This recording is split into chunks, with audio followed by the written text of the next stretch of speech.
day and night time. WFGS, streaming online. Music on fly, ready online.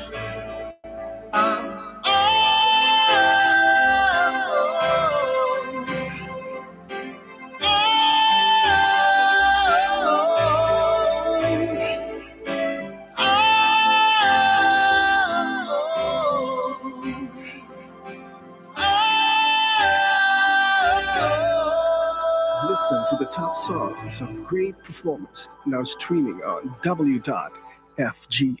Pakiayos natin mga kapitbahay ang ating mga orasan. Saan man tayo ng dako ng daigdig nandoon.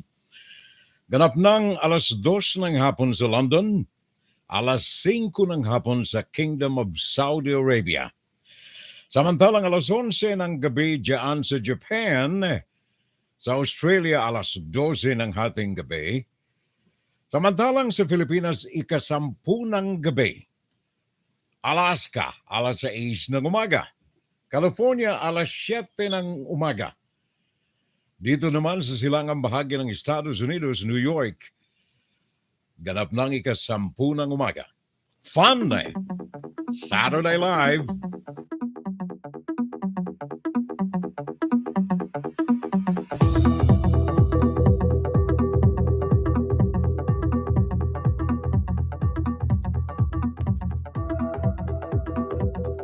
Well, magandang umaga sa mga kapitbahay natin dito sa Northern American region. Simula ng Canada hanggang sa Chile, hanggang sa Argentina down south. Good morning! Yung mga naandyan sa California, Alaska, umaga pa lamang. Araw ng Sabado mga kapitbahay, ika-9 ng buwan ng Hulyo, July 9, it's Saturday. And it's fun Saturday. Sa mga nandyan sa Middle East, sa Jordan, good morning, alas 4 ng hapon. Good afternoon pala. Mga nandyan sa Kingdom of Saudi Arabia, alas 5 ng hapon. Good afternoon. Mga nandyan sa Europa, also good afternoon. Sa London, alas 2 ng hapon. Sa Espanya, alas 3 ng hapon, kaagapay ng France. And of course, dyan sa Asia, good evening everyone. Mga nandyan sa Singapore, mga nandyan sa Hong Kong, mga nandyan sa Guam, mga nandyan sa Japan, nakikiramay po ang inyong abanglingkod sa milyong-milyong mga Hapones sa pagyao ng kanilang dating punong ministro, Mr. Abe. And of course, sa lahat ng mga naandyan sa atin sa Singapore, Malaysia, Indonesia, Thailand, Vietnam, Brunei, Borneo, good evening. Australia, good evening. And of course, sa mga naandyan sa lupang tinubuan natin, sa Pinas, good evening everyone.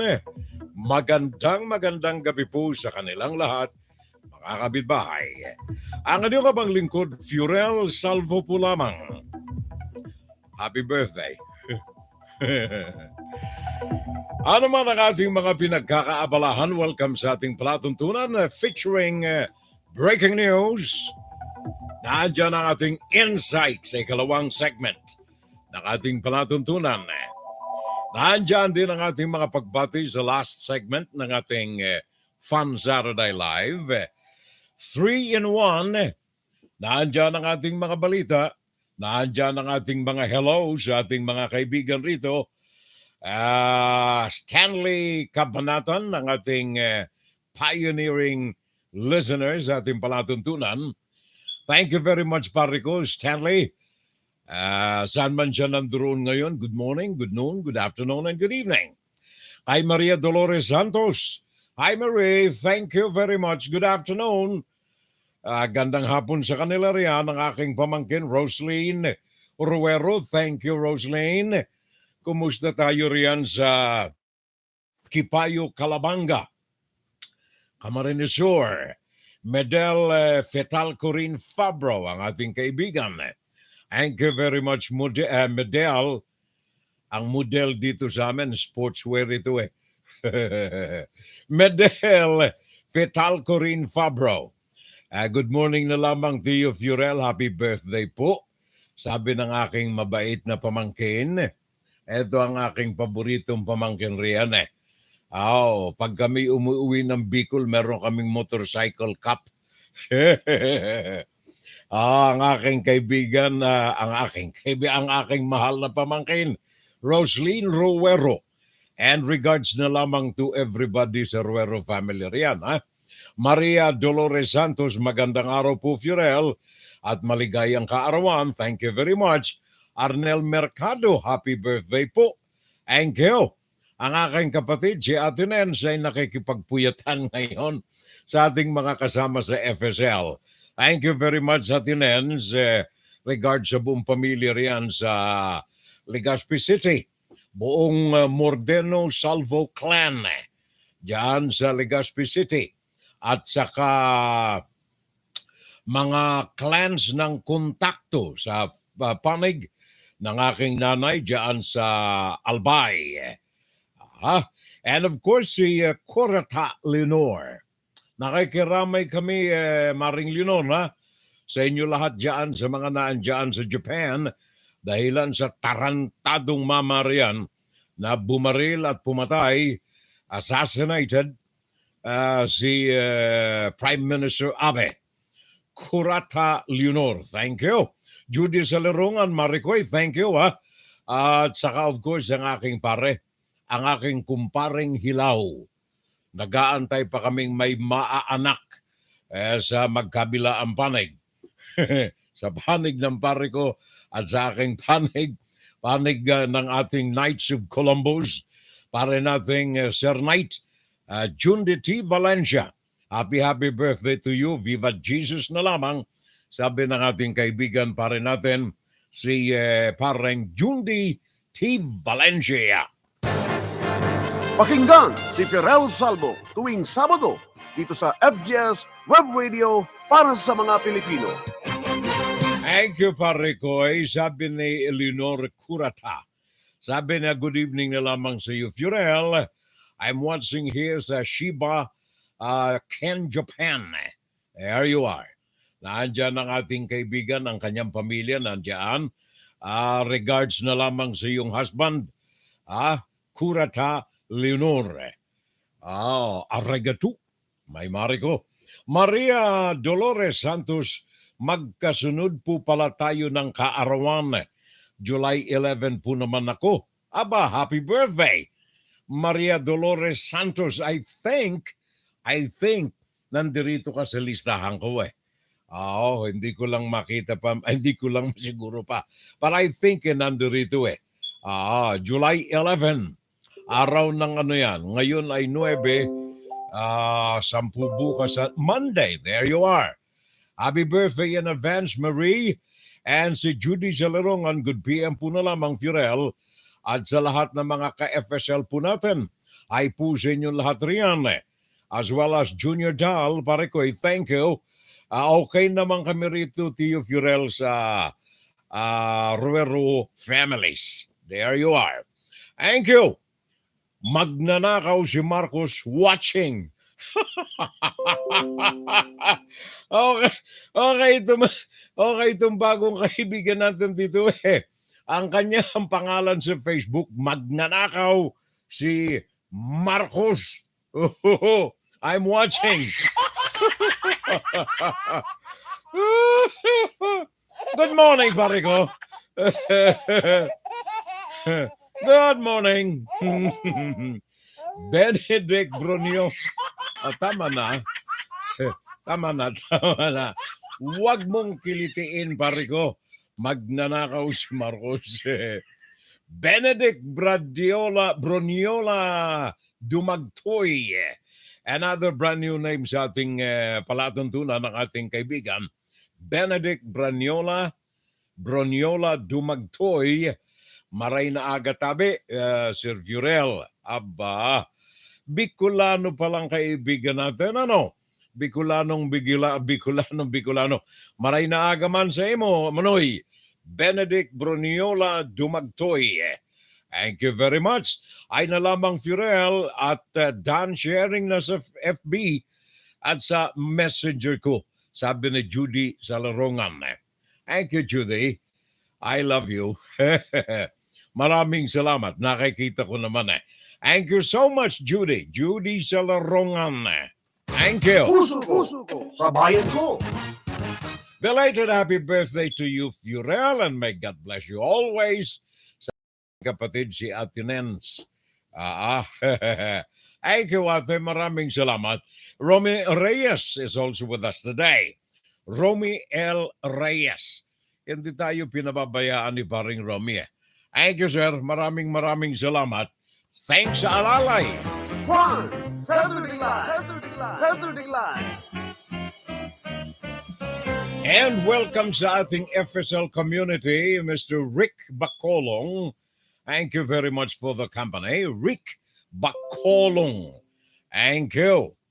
Alam mo, sabi ko nga rito mga pare ko, mga mare ko, sa aking mga anak, as I grow old, to me, imagination is more important than the knowledge I acquired through all those years. Imagination, pare ko. Mas gusto na lamang ako ngayon na mangarap Pinangangarap ko yung mga nakalipas sa buhay namin, sa buhay ko, nung ma-meet ko si Mrs.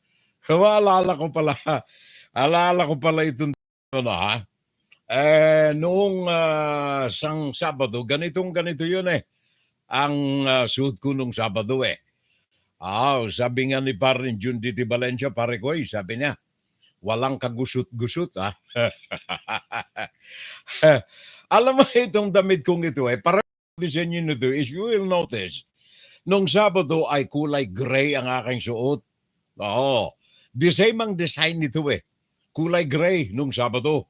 Ngayon ito ay blue kulay blue.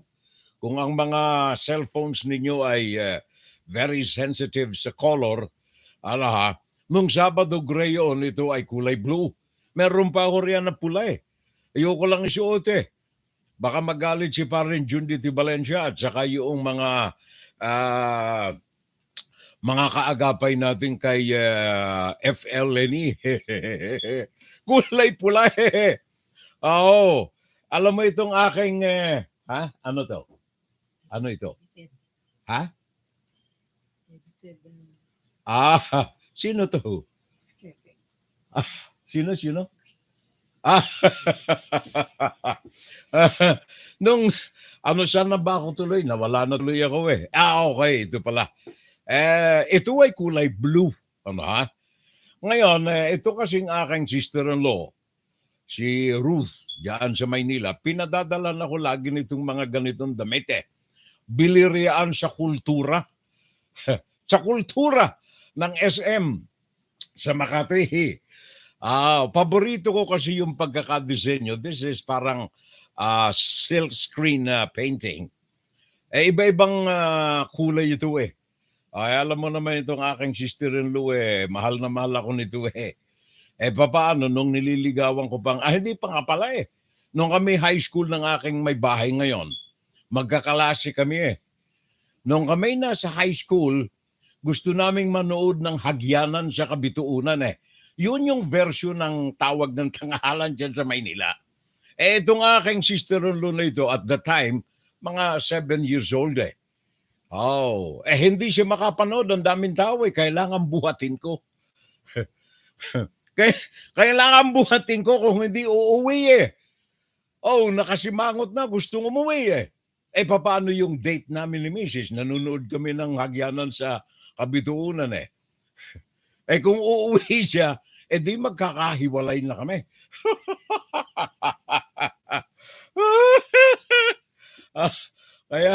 Kaya kahit ako'y patpati nung araw, kailangan buhatin ko yung aking, yung kapatid ni Mrs. 7 years old. Ang bigat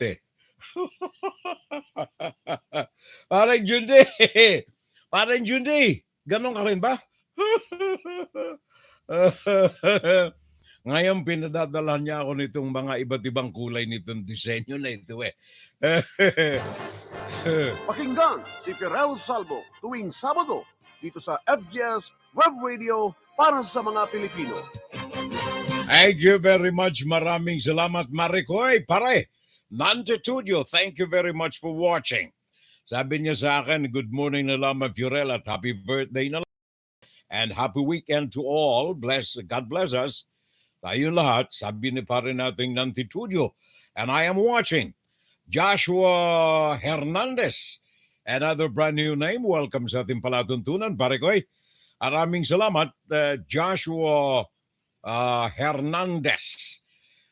Tuts Barnuevo Jr. Good evening na lamang, Fiorel. Maraming salamat.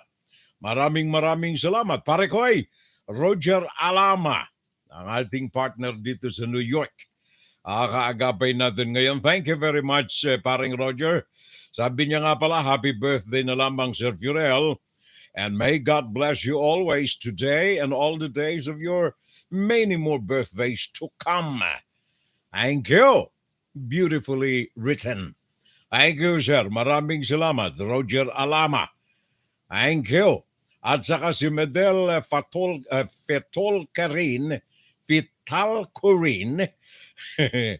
Medel Fetalcorin Fabro, happy birthday na lamang, Fiorel.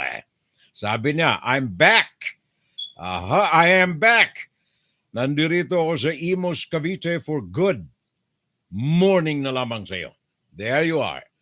Thank you. At paring Tuts Barnuevo Jr., maraming salamat. Si Apasi Thea, coming back. Thank you very much. Sabi niya, good evening na lamang, Fiorel. Sabi ni Apasi Thea. J.F. Robles Villadiego, happy Saturday to you.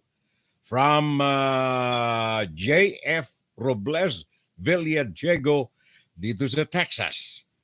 Pare ko, alam mo dyan sa Texas, yung mga kaagapay natin riyan, nagre-reklamo na. Meron silang idineklara na state of invasion ng mga illegal aliens dyan sa Florida. I mean sa Texas. Illegal aliens. Mamaya, pag-uusapan natin yan, pare ko. Parang J.F. Robles Villadiego. At saka yung inyong governor dyan, galit na. Maniwala ka, galit na ang gobernador natin dyan sa Texas. Mamaya ng konti. Good morning na lamang, Brother Fiorel, and lahat ng mga viewers natin. Presidente na nga, nagsisinungaling na naman. Sabagay, totoo yan, pare ko Naalala mo yung windmills doon sa Ilocania?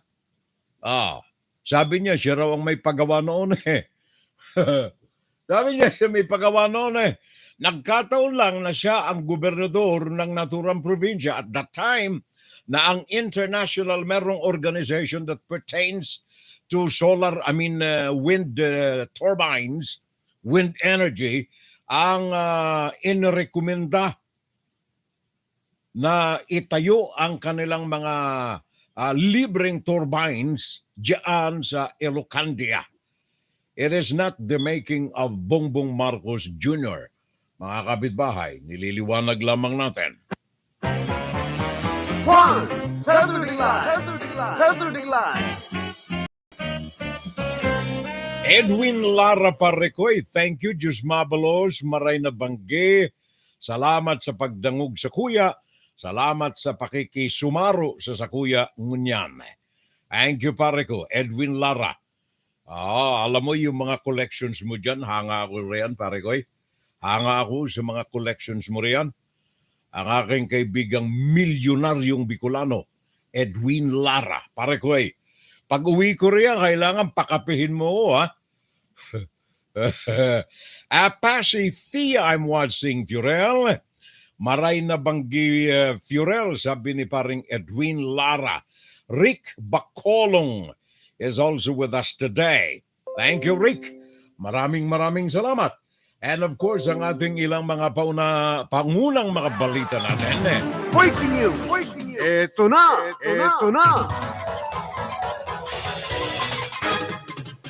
Nais ko lamang ipauna mga kapitbahay ang kalagayan ng ating panahon sa kabuuan ng Pilipinas.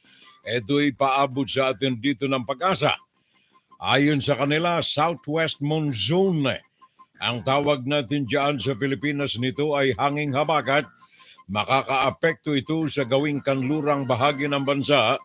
Ayon dito sa pinakahuling report ngayong araw ng Sabado, kaninang alas 3 ng hapon Philippine Time ng pag-asa. Ang habagat ay magkakaloob sa inyo riyan ng makukulimlim na mga kalangitan.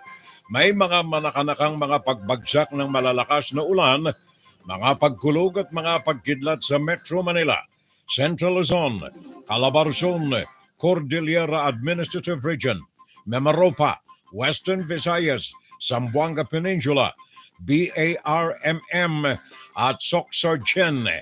Ito ay ayon sa pag-asa kaninang alas 3 ng hapon, araw ng Sabado, Philippine Time. Partly to cloudy skies with isolated rain showers or thunderstorm all over the country. Yan ang wikang English ng report ng pag-asa.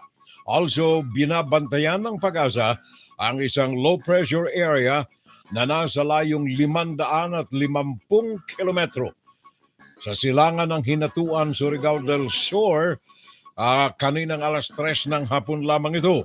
The western section of southern Luzon will experience moderate wind speeds and coastal waters conditions. Light to moderate wind. Ito ay para sa ibang bahagi pa ng ating bansa. Yan ang report ng pag-asa ngayong araw na ito ng Sabado, alas 3 ng hapon, Sabado, araw po ng ika-9 ng buwan ng Hulyo.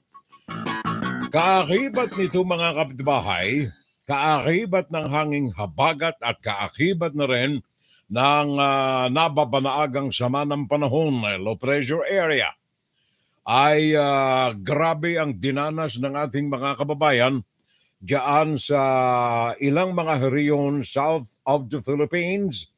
Nagkaroon ng matinding pagbagsak ng ulan na naging sanhi ng mga landslides at mga pagbaha sa ilang mga rehiyon diyan sa Pilipinas. Especially sa Luzon, ang villages, mga munisipyo, mga barangay sa Banawe, Ifugao. Pa naman ang kaibigan natin, si Kulas, Becoming Filipino. Naandyan siya sa mga sandaling ito. Bagaman awala na, pabalik na ng Metro Manila pala si Kulas. Kanina, araw ng Sabado at kagabi, araw ng Biyernes, diyan sa Banawi sa Ifugao, ay nagkaroon po ng pag-apaw ng tubig ang ilog na bumabagta sa naturang lugar. Dahilan dito nagkaroon ng mga pagbaha sa 6 na mga barangay at ilang libong mga mamamayan ang naging apektado. Hindi lamang diyan sa Banawi sa Ifugao, kundi sa Mati City, sa Davao. Nagkaroon din ng mga pagbaha sa naturang mga lugar at kasama na ang Cebu City naman sa Cebu. Nang umapaw dito ang ilog dahilan sa matinding pagbagsak ng ulan. Meron tayong mga reports dito sa mga bagay na ito, kapitbahay. Pakinggan natin si Hares Julio ng ABS-CBN-ANC sa latest report tungkol dito sa mga pagbaha na ito. Several villages of Banawi, Ifugao have turned into rivers as floodwaters came after hours of intense thunderstorm. Floodwaters also found its way into several houses and establishments. Rescuers arrived to evacuate the residents who were trapped. Part of a house beside a cliff and a nearby infrastructure in Barangay Taman were damaged by a mudslide. The heavy rain and flooding subsided around past 7 in the evening. Transportation because roads were blocked by landslide, while the whole town lost its electricity. Ongoing na po ang clearing. Pero yung mga ibang areas, close pa. Brown out po kami sir ngayon kasi madaming poste ang nasira. Based on a report of DSWD Cordillera, about 500 residents or 1,000 individuals in 6 barangays were affected in the flash flood, mudslide, and landslides. 3 individuals were reported to have sustained mild injuries. In Mati City, Davao Oriental, 50 families in Barangay Central and Mayo were evacuated due to flooding. The floodwaters caused by the Intertropical Convergence Zone receded at around 10 in the evening. In Cebu City, a river overflowed due to heavy rains. Rescuers rushed to save a mini dump truck that was swept away by strong current. Several houses were also inundated in Barangay Tungkil, Minglanilla, while a portion of a road in Sitio Langoyon in Barangay Manipis, Talisay City was impassable due to landslide. Haris Julio, ABS-CBN News. Thank you very much, Harris. Maraming salamat. I salute you, partner. Magaling. Thank you. Thank you, Harris. At saka thank you rin, parang Nantitudio. Maraming salamat. God bless us always. Sabi niya, happy birthday. Annalisa Pasqua, good evening na lamang Philippines. Good evening po, Furel. Sabi ni Annalisa Pasqua. Ang galing mo mag-TikTok ha, Annalisa? Kita ko yung pakembot-kembot mo eh. Nahahawa sa TikTok si Annalisa Pasqua eh. Gusto ninyong mapanood mga friends? Puntahan ninyo yung Facebook page ni Annalisa Pasqua. Magaling ang lambot ng katawan niya. Kaya lamang ingat kayo ha. Ingat kayo sa TikTok. Sapagat yung intelligence agency ng Amerika, ang NBI, at saka yung MI5 ng London, nag-meeting itong dalawa na ito, sharing intelligence informations, at isa sa mga bagay na kanilang tinalakay, ang panganib na dala ng TikTok. Pagnanakaw ng inyong mga identities na ginagamit ng Communist Chinese Party, PLA, People's Liberation Army, sa kanilang mga military information gatherings. Kaya Annalisa Pasqua, wag ka magsalita umindak-indak ka na lamang. Sapagat maganda naman panoorin yung indak-indak eh. Good morning, Furel, and happy birthday na lamang. I'm here in Canada, sa Mississauga, Canada. Ito ay si parang Josh Hernandez. Pare ko, anong bigkas ng first name mo? Josue? Josue. O kaya Josh or Joshua. Ayan ang pare natin si paring Hernandez dyan sa Mississauga, Canada. Good morning na lamang pare ko, regards sa buong pamilya riyan ha. Sabi ni Annalisa Pasqua, hello na lamang, batch 91 of Camarines Sur National High School. Aba, dyan si Mrs. nagturo. Nakaw, haba ng panahon, ilan? 25 years na nagturo riyan sa high school ang aking may bahay. Sa Camarines Sur National High School. Kaya lang, batch 91, wala na kami riyan. Wala na kami. Mads Eli Francia Cid, Samuel Aragdon, Solomon May Rav, Mildred Aziz Alcala, at Sagabus. Sabi ni Annalisa Pasqua, Bicolana nga pala si Annalisa. Sige, kumindoy-kindoy ka lamang ha, Annalisa. Maggayunon kang magbayle. June Valencia. Tama ka, Furel. Pareho tayo, SK. June Diti Valencia. I don't know kung alin itong tinutukoy dito ng pare ko. But anyway, thank you, sir. Happy birthday, my friend. Sabi ni Diego Coner. Diyos mabalos, Diego, pare ko. Ipadagos mo ang mga ginigibo mo dyan sa nagat. Maray na maray. Magayuno na maray. Diego pare, Diego Coner. At sa lahat ng mga kaagapay natin, from my heart, from my heart ang aking bati sa inyo mga kabitbahay. Puso Yan. sa bayan ko. Alam mo, sabi ko nga sa mga kaibigan ko at sabi ko nga sa aking pamilya, kahapon nagdiwa ako ng kaarawan Ay, pinagdiwang nila ako ng kaarawan. Ayoko na sanang tingnan eh. Gawa ng tayo'y nagkakaedad na kung sa araw, nanduro na tayo sa kanluran eh. Ed Tolosa, ang aming city assessor dito sa Jersey City, ang hindi nag-iisa kundi isa sa mga unang nakasungkit ng American Dream. Ed Tolosa. Sabi ni Manay, regards kay Didi at sa buong pamilya. Ed Tolosa, pare ko. Sa kagaya na sinasabi ko kanina, ang isang bagay na natutuhan ko sa buhay as I grow old, habang ako'y tumatanda, ay bigyan ng pagpapahalaga ang pag-ibig. Treasure the love you receive from your friends, from your relatives, especially from your family, and very especially from your wife.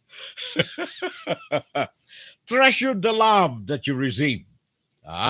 Gawa ng ito ay mananatiling nandiyan sa iyong puso, sa puso ng mga mahal mo sa buhay. Sabi ko na nga, long before the golds, ang lahat ng kayamanan mo at ang iyong buhay ay wala na. Hindi mo madadala ang yaman mo doon sa ikalawang buhay eh. So long after the golds are gone and your life is gone, yung pag-ibig, yung pagmamahal, mananatili yan. Diba? Ganyan eh. Ano ito? Camarines Sur National High School. Mandaluyong High School. Pareho na rin kasi sa Mandaluyong, ilang taong ka rin doon eh. Sa Camarines Sur National High School from 1970 hanggang 1977 nga pala tayo lumipat sa Manila. That's right, 7 years. I stand corrected. Ano yung sinasabi ko tuloy? Pag-ibig. Yun ang aking nais na ibahagi rin sa inyo mga kapitbahay.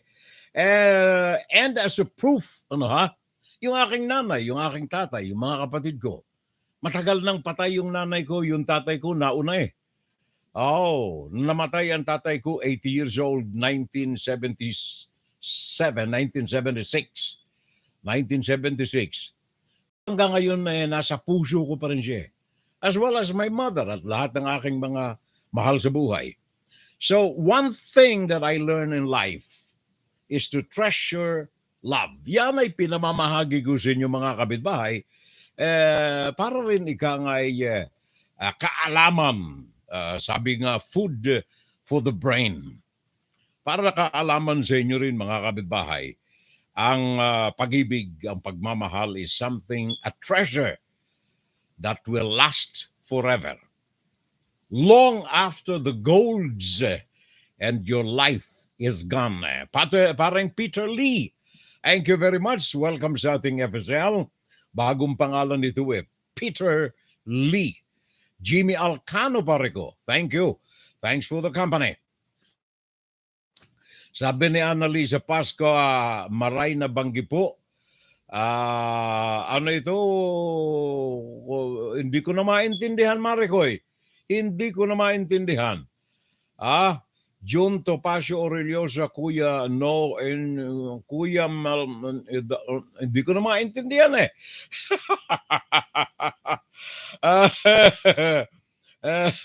Ito palang bago nating friend dito, magnanakaw si Marcos friend, ay taga Japan. There you are. Thank you, Marico. Maraming salamat. Bonifacio Año Nuevo. Good afternoon na lamang, Furel.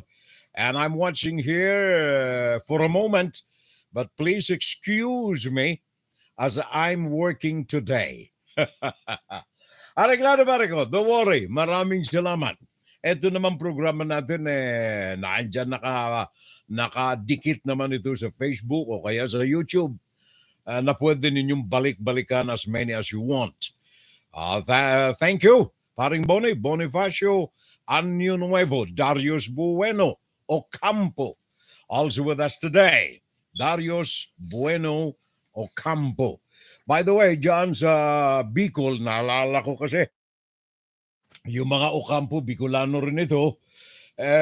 Mga pare ko dyan sa Bicol, kayo mga naan dyan sa Sorsogon in particular, wag po ninyong kaliligtaan na ang Bulusan Volcano dyan sa Sorsogon ay aktibong-aktibo hanggang sa ngayon. In fact, ayon sa PHIVOX, alert level number 1 pa rin ang nananatili dyan sa kapaligiran ng Bulusan Volcano.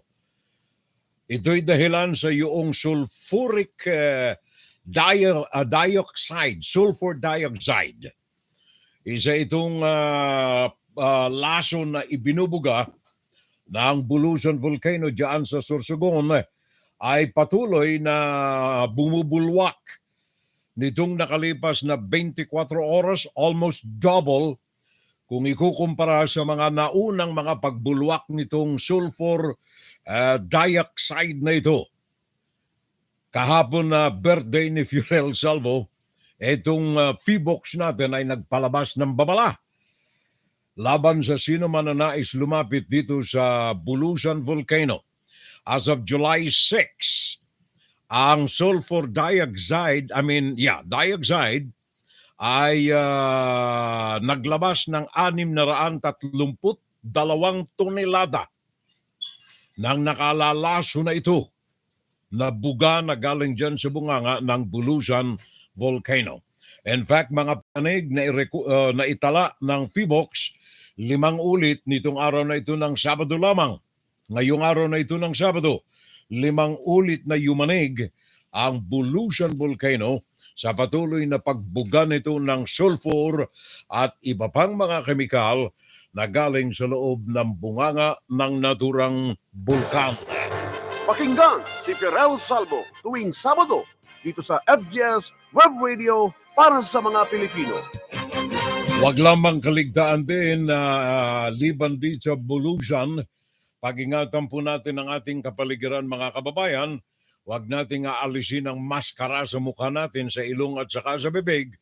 Gawa ng tumataas na naman ang bilang nitong Wuhan coronavirus ni Xi Jinping ng Komunistang China. Diyan sa Pilipinas, ayon sa Department of Health, ay 13,000 ang markadong bilang ng mga nasa kote ng Wuhan coronavirus as of today, Saturday, 9 ng buwan ng Hulyo. Sa pinakahuling ulat ng DOH, sabi nito, ang aktibong mga kaso dito ay umabot na ng 13,021.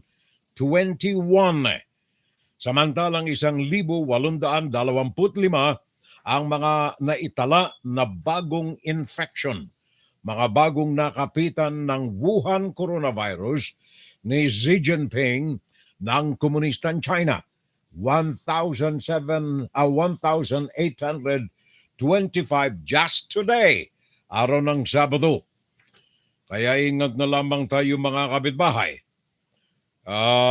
Sa pangkabuuhang bilang, umabot ng 3,642,862 ang mga gumaling. Kaya lamang yung mga sinawim palad umabot ng 60,639 ang mga binawian ng buhay simula nang lumaganap ang Wuhan coronavirus ni Xi Jinping diyan sa Pilipinas. Kaya sino may utang na loob kay Xi Jinping diyan, Mr. Marcos? The greatest partner of the country is China? The greatest provider ng epidemic ang China. Yun ang dapat nating tandaan, mga kapitbahay. Juan, Saturday Live! Saturday Live! And by the way, yung pong nisin, yung lakimi, lakimi, ito yung noodle na manufactured dyan sa Pilipinas, yung mga bansa ng Malta, bansa ng France, at meron pang iba pang mga bansa rito sa Europa, ay ipinagbawal, in fact ay kinumpiska, yung mga imported na mga Nissin ramen na galing sa Pilipinas, markado Lucky Me. These days, it is an unlucky day para sa Nisen Ramen ng Monde. Ang reklamo nitong mga bansa na ito ng Malta, ng France at iba pang mga bansa sa Europa. Ayon sa kanila, yung naturang Nisen ay sobra-sobra ang content ng ethylene oxide.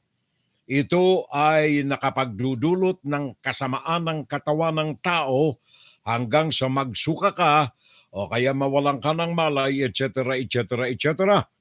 Mga bansa sa Europa ang nakasama narito na nagbawal kasama ang bansa ng Taiwan. Taiwan dyan sa Asia, France sa Europa, Malta, meron pa ilang pang mga bansa sa Europa. Lahat ng mga ito ay ipinagbabawal ngayon at kinukumpiska ang importasyon ng Monde Nisen, especially ang Lucky Me. Ang kumpanya po nito ng Monde Nisen ay isa nagsabi na ito naman ay aprobado sa Maynila at ito'y sinailalim ng masusi na scrutiny ng Department of Health ng Pilipinas.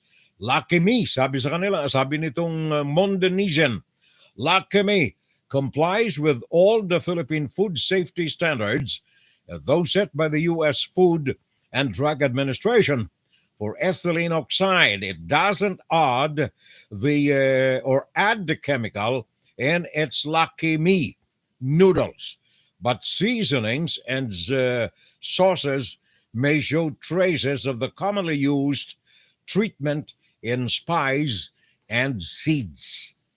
Kaya lamang huli na. Ngayon ang ating Department of Health dyan sa Pilipinas ay muling isinasa ilalim ng scrutiny, pag-imbestiga ng masusi dito sa naturang Monde Nisen, particularly ang Lucky Me dahilan sa mga reklamo at mga kilos na ginawa ng Malta, Taiwan, France at iba pang mga bansa dyan sa Europa. Puso ko sa bayan ko. Kaya medyo paalala lang natin ito Huwag na muna natin gamitin itong Lucky Me because we might not be lucky enough na kayanin ng katawan natin, ng kalusugan natin, ang dala nitong, ano nga ba ulit ito? Ano ba yung chemical dito? Sana nawala na naman ako ano yung chemical na yan? Pare ko, help me! Asa na yung chemical na yan? Oxide. Ethylene oxide. There you are. Ethylene oxide. At saka kumusta na lamang ayusin mo, Annalisa. Pakiayos yung mga pangalan at saka kung malalagyan mo ng kama in between names, maganda. Sabi ni magnanakaw si Marcos, nandirito ako sa Japan. Bonifacio Año Nuevo, good afternoon, Furel. I'm watching for a moment. May trabaho kasi. Darius Bueno Ocampo, I'm watching, Furel. Victor Juan Calayo, pare ko. Thank you. Maraming salamat. Magandang gabi po. I'm here sa Imos, Cavite. Ang ating si paring Victor Juan Calayo. And then, ang pare natin, may-ari ng Edward Travel and Tour diyan sa Virginia Beach sa Virginia at saka sa Las Vegas, Nevada. Sabi ni Edward Ozita, good morning, Furel. From Virginia Beach at saka sa Las Vegas, Nevada, edwardstraveltour.com. Para sa mga babiyahe dyan, saan man kayo gusto bumiyahe. Gusto ninyong mamasyal ng Pilipinas, sa Nobyembre, magkita-kita tayo roon. I am here, sabi ni paring Edward Ozita. I'm here in Viking Star Ocean Cruising. I'm traveling to Stockholm, Sweden. Diba? Naandyan pa ang partner natin iba na talaga ang may-ari ng travel tour kung gusto mong kumain ng almusal sa Sweden, areglado. doon ka na kaagad ngayon. Gusto mong mananghali sa New York, lipad ka ng New York. Yun ang may-ari ng travel tour. May S pala. Edwards Travel and Tour. edwardstraveltour.com. Yun ang kanyang website address. And then si Alexa Jane Salvo, nandirito kaagapay natin si pareng Sok Efren Merano, kaagapay din natin si Joey Regalado. Pare ko, thank you. Welcome back. Naandyan din, pare nating Romy L. Reyes, sabi na pala. Happy birthday, Furel. Thank you. Maraming salamat, paring Romy. Romy L. Reyes. Si Boy De Meza, also with us today. Redy San Miguel, kaagapay din natin. Sabi ni Joey nga pala, Joey Regalado, natuklasan ng mga IT experts ang pandaraya ni Bobo Marcos at ni Zara nitong nakalipas na eleksyon. I'm watching here in Los Angeles, California, pare ko. Sabi ni paring Joey Regalado. Pare ko, thank you. Good morning, California. Pakinggan si Firel Salvo tuwing Sabado. FBS Web Radio para sa mga Pilipino. And good morning, Redy San Miguel. Good morning to you. Kay Edgar Ellen Kaling King, pare ko, good morning. Tony Ahero, Antonio Ahero, good morning, pare ko. Joey Regalado, college dropout president, will not succeed like Erap, watching from Los Angeles in California. Sabi ni Joey Regalado. Susan Garrido Tanaka. Ito'y nakapag-asawa rin ito ng hapon eh. Susan Garrido Tanaka. Thank you, Susan. Maraming salamat. Sane Oquindo.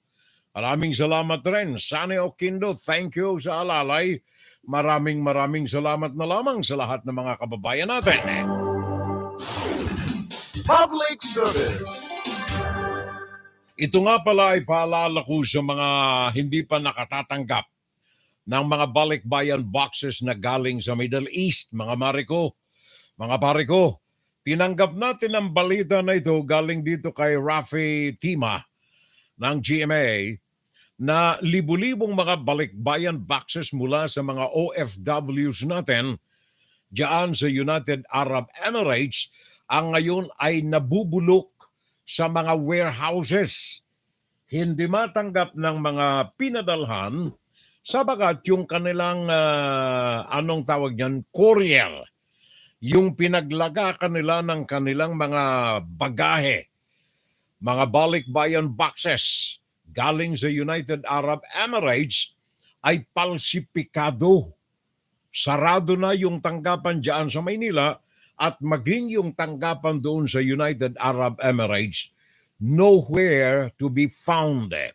Sabi ng ilang mga naging kliyente nito, in the past, maganda naman ang serbisyo ng naturang courier. However, lately, nakaimbak dyan sa mga warehouses sa Maynila at maging sa United Arab Emirates, nakaimbak doon ang daan-daan, libu-libong mga balikbayan boxes sabagat maraming mga fees ang hindi mabayaran sa pagtransporta ng mga boxes sabagat naglaho yung naturang kumpanya. Ang masaklap pa sa inyo nito, kayo mga nagpadala ng mga balikbayan boxes galing sa United Arab Emirates, ang mga warehouses doon sa Maynila at maging sa United Arab Emirates, balak ng i-auction yung mga boxes gawa ng nais nilang mabawi yung mga storage fees at kung ano iba pang mga fees na dapat nabayaran. Pakinggan natin si Rafi Tima para mas maliwanag na malaman ninyo ang detalye tungkol dito sa mga balikbayan boxes ng ating mga OFWs na nakaimbak at hindi matanggap ng kanilang mga pamilya. Rafi! Sa mga larawang ito na lang nasilayan ng mga padala ng ilang OFW sa United Arab Emirates sa kanilang mga kamag-anak sa Pilipinas. Bahagi lang ito ng tinatayang daan-daang balikbayan boxes na natingga ngayon matapos umunong magkaproblema ang forwarding company. So hindi po namin alam kung ano po yung mga napag-uusapan nila. Si Sara Caminade, nagbuo na raw ng isang grupo para singilin ang kumpanya sa kanilang pangakong ma-deliver ang kanilang balikbayan boxes. Nasa 200 OFW na raw sila sa grupo sa huling bilang at may ibang grupo ding binubuo ang ibang OFW. Marami po. Kasi last year pa po yun eh. Dahil nung isang taon pa po nangyayari yan eh. Sarado na raw ang opisina ng naturang courier company sa UAE. Hindi na rin daw sila sinasagot ng may-ari nito. Sumulat na rin daw ang mga complainants sa ilang ahensya ng pamahalaan at ilang matataas na politiko sa bansa, pero wala pa daw silang natatanggap na tugon. Na-stress na po yung iba nagkakasakit na nga po. Dahil po namumblema sila kasi yung iba po may mga sakit pa yung iba nandun yung mga gamot sa box. Hindi pa rin na-receive. Ayon sa BOC, lumalabas na walang partner at consolidator sa Pilipinas ang forwarder. Ginamit lang daw nito ang pangalan ng isang cargo forwarding company nang walang koordinasyon sa kanila. So nung dumating yung shipment niya dito, walang nagproseso nung shipment niya dito sa Pilipinas. So natenga siya dito hanggang na-abandon. Hindi rin daw mahagilap ng BOC ang kumpanya na nakabase sa UAE. Nakikipag-ugnayan na raw ang customs sa Deconsolidator Association of the Philippines para ma-auction ang mga balikbayan boxes. Ang tanging legal na paraan lang daw para ma-dispose sa mga ito. Pero papakiusapan daw nila ang mga auctioneers na maibigay sa mga may-ari ang mga ibibid na balikbayan boxes. Rafi Tima, GMA News. Pwede ba naman yan? Pakiusapan. Mag-auction ako, babayad ako sa napanalunan ko sa auction. Tapos ibabalik ko lang dun sa may-ari. Be sensible mga pare koy. Ay mga naadyan sa Bureau of Customs. Paring Bon Talaget, magandang Sabado ng gabi mga manoy at saka mga manoy, mga manay. Sabi ni pare nating Bon Talaget, Susan Garrido Tanaka, I'm here sa FIM, Japan. Sana all Kindo, o Kindo pala. Sabi niya, good morning na lamang Fiorel. Si Bon Talaget, sabi niya, I'm here. Edgar Alan Kalingking, good morning Fiorel. Nandirito ako sa Exeter, California, sa USA. Good morning, pare koy. At sa lahat ng mga Pinoy natin dyan sa Exeter, sa California, good morning. Edgar Ellen Kalingking, pare ko, thank you so much. Marilu Absede. Bicolana ito sigurado. Ako'y nakakasiguro riyan. Marilu Absede, I'm watching Fiorel. Sabi ni Susan Garrido Tanaka, I'm here in Japan and good morning. Efren Ellen Kalingking, good morning. Fiorel, I'm watching here sa Exeter, California. Lynn Veloria, si Lynn. Good morning, Lynn. Good evening pala. Kasi naandyan ito sa Maynila. Lynn Veloria, good evening, my dear friend. I hope everything is fine with you and the family. I'm watching your program here in Manila.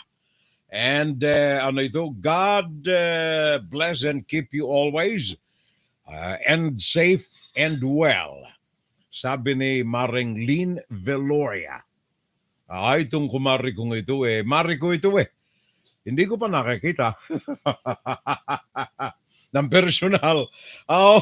Alam mo yung mga friend ko dyan sa Facebook kasi, maski sa YouTube, I consider them real friends Yung bang para kayo'y nakapagkape na, kayo'y nakapaghuntahan na ng personal, nadalaw ko na sila sa kanilang mga bahay, sila naman dito sa bahay namin. Parang ganun Kaya yung iba na ang mga pangalan ay mga baluktot, ibig sabihin, hindi yung real name. I apologize kung hindi ko kayo na-accept. Marami ako mga friends dyan nakabimbing sa aking friends request. Siguro mga 5,000-6,000 Hindi ko maklik-klik yung pangalan sapagat in spite of the fact, pag ginagawa ko kasi halimbawa yung pangalan ay baluktot, yung scrambled ang pangalan, scrambled ang apelyido, o kaya kaduda-duda yung pangalan, Ang ginagawa ko, pinupuntahan ko yung kanyang page, tinitingnan ko gaano na ba katagal ito sa Facebook, ilan ang kaibigan ito, sinong mga kaibigan ito, ano ang entries nito sa Facebook. Diyan mo makita na maraming mga fake kasi kaya I apologize doon sa mga legit na mga scrambled names, first name, last name, na hindi ko ma-friend. Gawa ng kung kaibigan ko ito sa Facebook, hindi pa kita nakikita. Nakita na kita. Kung consistent ang mga communications natin, I consider them a real friend. Yung bang talagang parang kapitbahay na lamang. Kagaya nitong kay Lynn Veloria. Pinanonood ko lahat ng mga post ng kanyang page. Very friendly si Lynn. Kaya kung consider ako itong kumari dyan sa Maynila.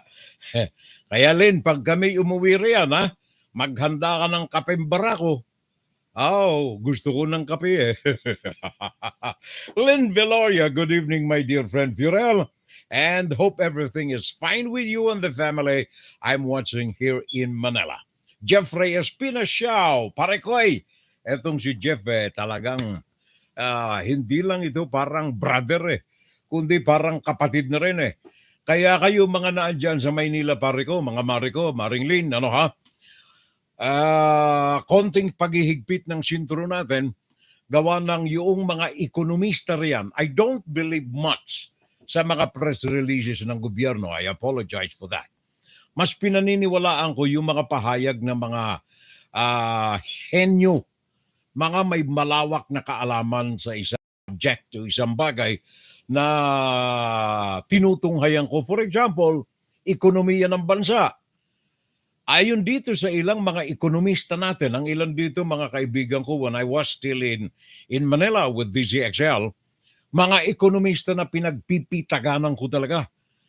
Ngayon, ayon sa kanila, umasa kayo na ang taas presyo ng mga bilihin natin ay mananatili pa for the next months and probably the whole of 2022. Pagtaas ng presyo ng mga pangunahing mga bilihin. Ito'y nakikita na ngayon dahilan sa pagbagsak ng halaga ng piso sa ikukumpara nating US dollar. Ito'y sa mga OFWs, napakagandang balita nito. Ang palitan ngayon is 55.92. In fact, ayon sa isang ekonomistang kaibigan natin, pag minalas-malas ang mga Pilipino, malas-malas sapagkat determinant ang palitan ng dolyar sa halaga rin ng presyo ng mga bilihin sa Pilipinas. Pag minalas-malas, baka raw umabot ng 60 pesos a dollar ang palitan ng Philippine money. In fact, sa black market dyan, may mga gumagawa ng ganyan. Ito yung mga kaibigan natin itong mga ekonomista riyan sa bansa. Sa ngayon, 55.92 ang palitan ng US dollar to Philippine money. Marami ang mga nagsasabi na itong bagay na ito ay maaaring lumalapa. On the contrary, ang Pilipinas, sabi nila, well, may tiwala kami na lalago ang ekonomiya ng bansa sa huling bahagi ng taon na ito. Yan ang panig ng gobyerno. Tingnan natin at pakinggan natin si Rafi Tima rin. Pakinggan natin si Rafi Tima sapagat meron siyang karagdagan dito sa report na ito, ekonomiya ng bansa. Bagyang nakabawi ang piso ngayong araw. Nagsara ito sa 55 pesos sa 92 centavos kada dolyar. Ang mahinang piso ay magandang balita para sa mga pamilyang tumatanggap ng dollar remittances. Pero hanggang kailan? Dahil imported ang karamihan ng mga produkto at material na ginagamit sa Pilipinas, dollar ang pambili sa mga ito. Kaya ayon sa ekonomistang si Emmanuel Leco, asahan ding tataas ang presyo ng mga bilihin. May dolyar ang isang OFW, sasabayan, makikinabang ng kaunti, mga ilang araw. Siguro sa susunod na mga araw, tataas ang presyo ng mga bilihin.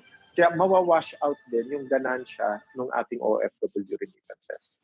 Para maabatan ng tumataas na inflation rate o bilis ng pagmahal ng mga bilihin at serbisyo, handa ang Bangko Sentral ng Pilipinas na itaas ang policy rate ng 50 basis points sa Agosto.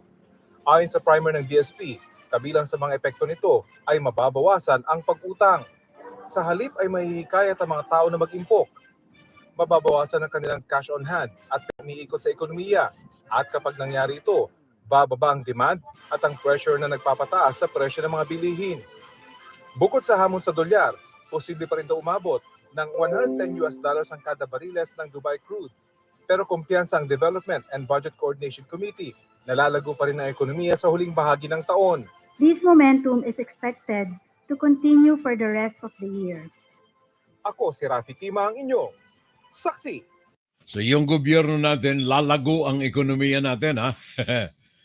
Lalago ang ekonomiya natin, sabi ng gobyerno, sabi ng mga ekonomista, lalo pang lalala ang kalagayan ng bansa dahilan sa patuloy ng pagtaas ng presyo ng makabilihin natin. Pruweba ito na ang gobyerno ay nagpapaalaala lamang sa inyo ng pag-asa. Lalago ang ekonomiya ng bansa. The truth of the matter is, nasa bibig na rin nila. Ano ang sabi ng Department of Finance, mga kababayan? Sabi ng Department of Finance, ngayong mga sandaling ito na kayo ay natutulog na dyan sa Pilipinas, ang inyo pong sekretaryo ng Department of Finance, the Finance Secretary Benjamin Diokno, ay abalang-abala sa pag-iisip kung papaano kayo na mga mamamayang Pilipino ay babagsakan pa ng katakot-takot na mga karagdagang buwis. Yan ang katotohanan. Basahin ninyo ang mga balita sa online. Benjamin Diokno, sooner than later, will impose additional taxes.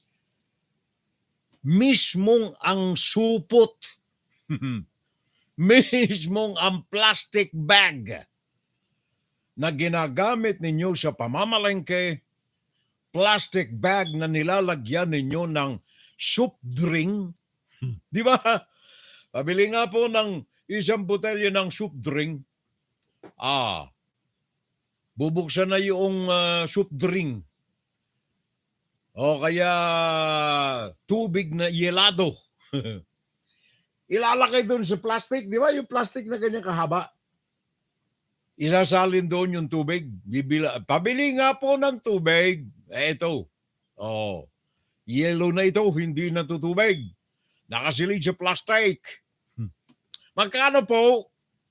10 piso po yan. Si Mr. Benjamin Diokno nag-iisip na yung mga plastic na yan mapagkakakwartahan ng gobyerno. Kaya sooner or later, sabi ni Benjamin Diokno, papatawan ko ng buwis yung mga plastic na yan, mga supot na yan na plastic na ginagamit ninyo sa pamamalengke, mga supot na plastic na ginagamit ninyo sa pagbili ng iladong tubig, mga plastic na yan na ginagamit ng mga kabataan natin sa pagbili ng scramble, hindi ba? Wala na ngayon yung mga baso-baso na plastic, wala na, naka-plastic na yun na, yung supot na plastic eh. Sabi ni Benjamin Diokno ng Department of Finance, mapagkakakwartahan dito eh. Kaya, siguro isipin ninyo, hindi bala eh, yung manufacturer naman ang bubuwisan nito. Sino may sabi?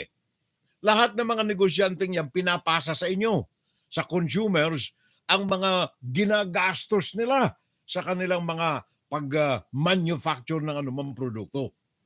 Kaya at the end of the day, ang sasapo ng bigat ng taxes na yan, ng supot na plastic, napapatawan na Benjamin Diokno ng tax, kayo na mga mamamayan. Hindi lamang yan. Bumili kayo sa Lazada. Bili kayo sa Lazada. O bili kayo sa online. Kahit ano, eBay, whatever. Bili kayo online. O nagbenta kayo online. Akala ninyo libre kayo. Sooner or later, sabi ni Benjamin Diokno ng Department of Finance, yung transaction sa online diyan sa Pilipinas, papatawan ko, tatagain ko. Tatagain ko sa buwis ang mga yaan. Kakaltasan ko ng buwis ang anuman transactions ninyo online, kasama na yung panonood ninyo ng mga pelikula sa Netflix.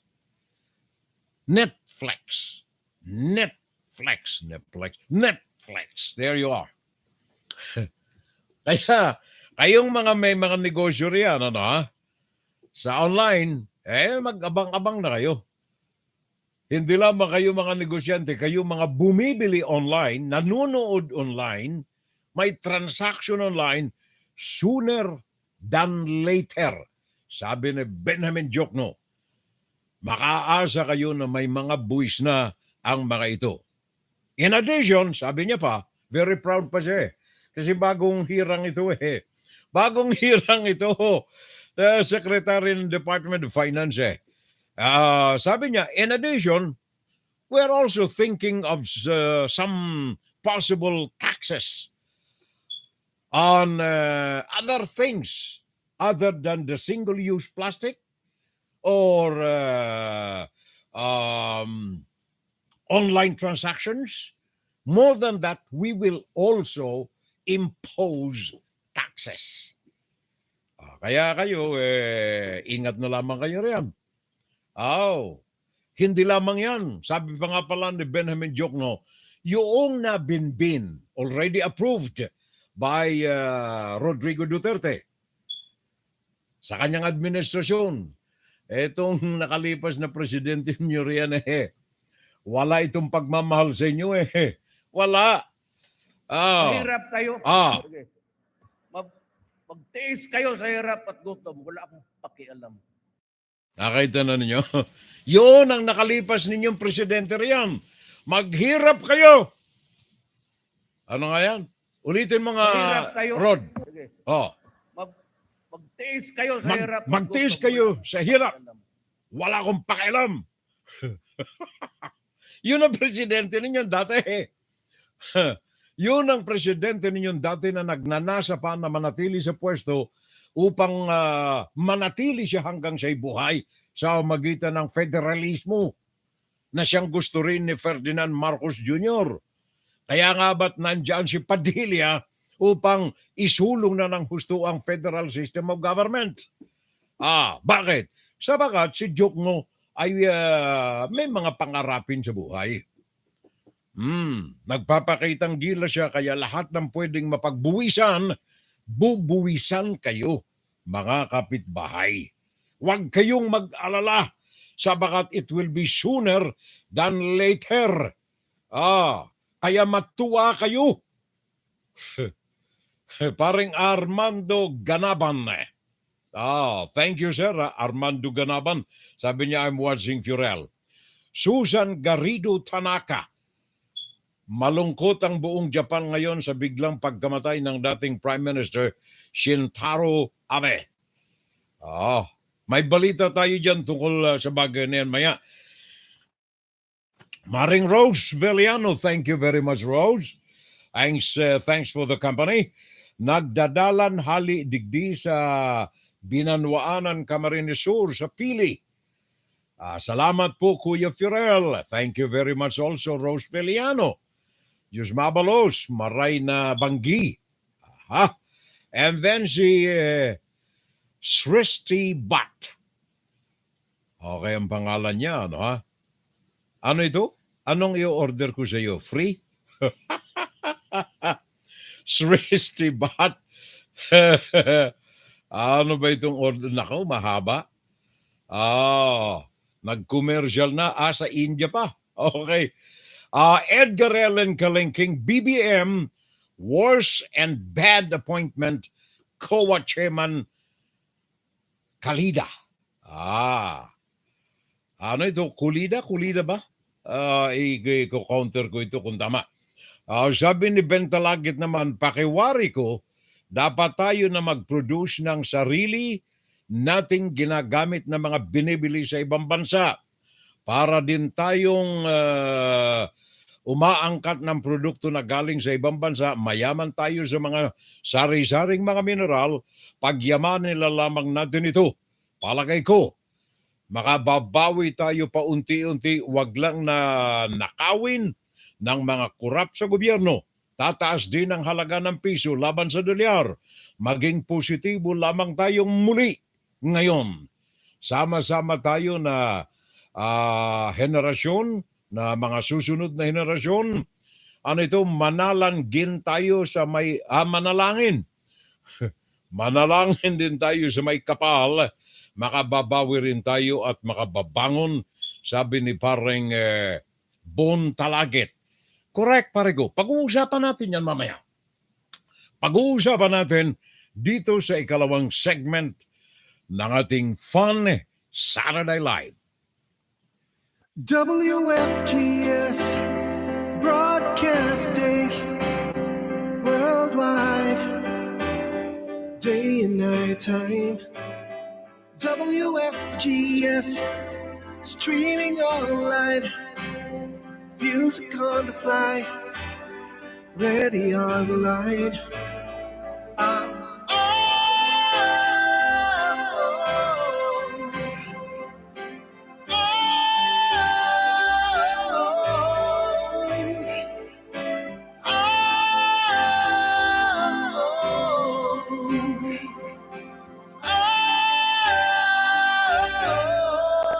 Listen to the top songs of great performers now streaming on W.FGS.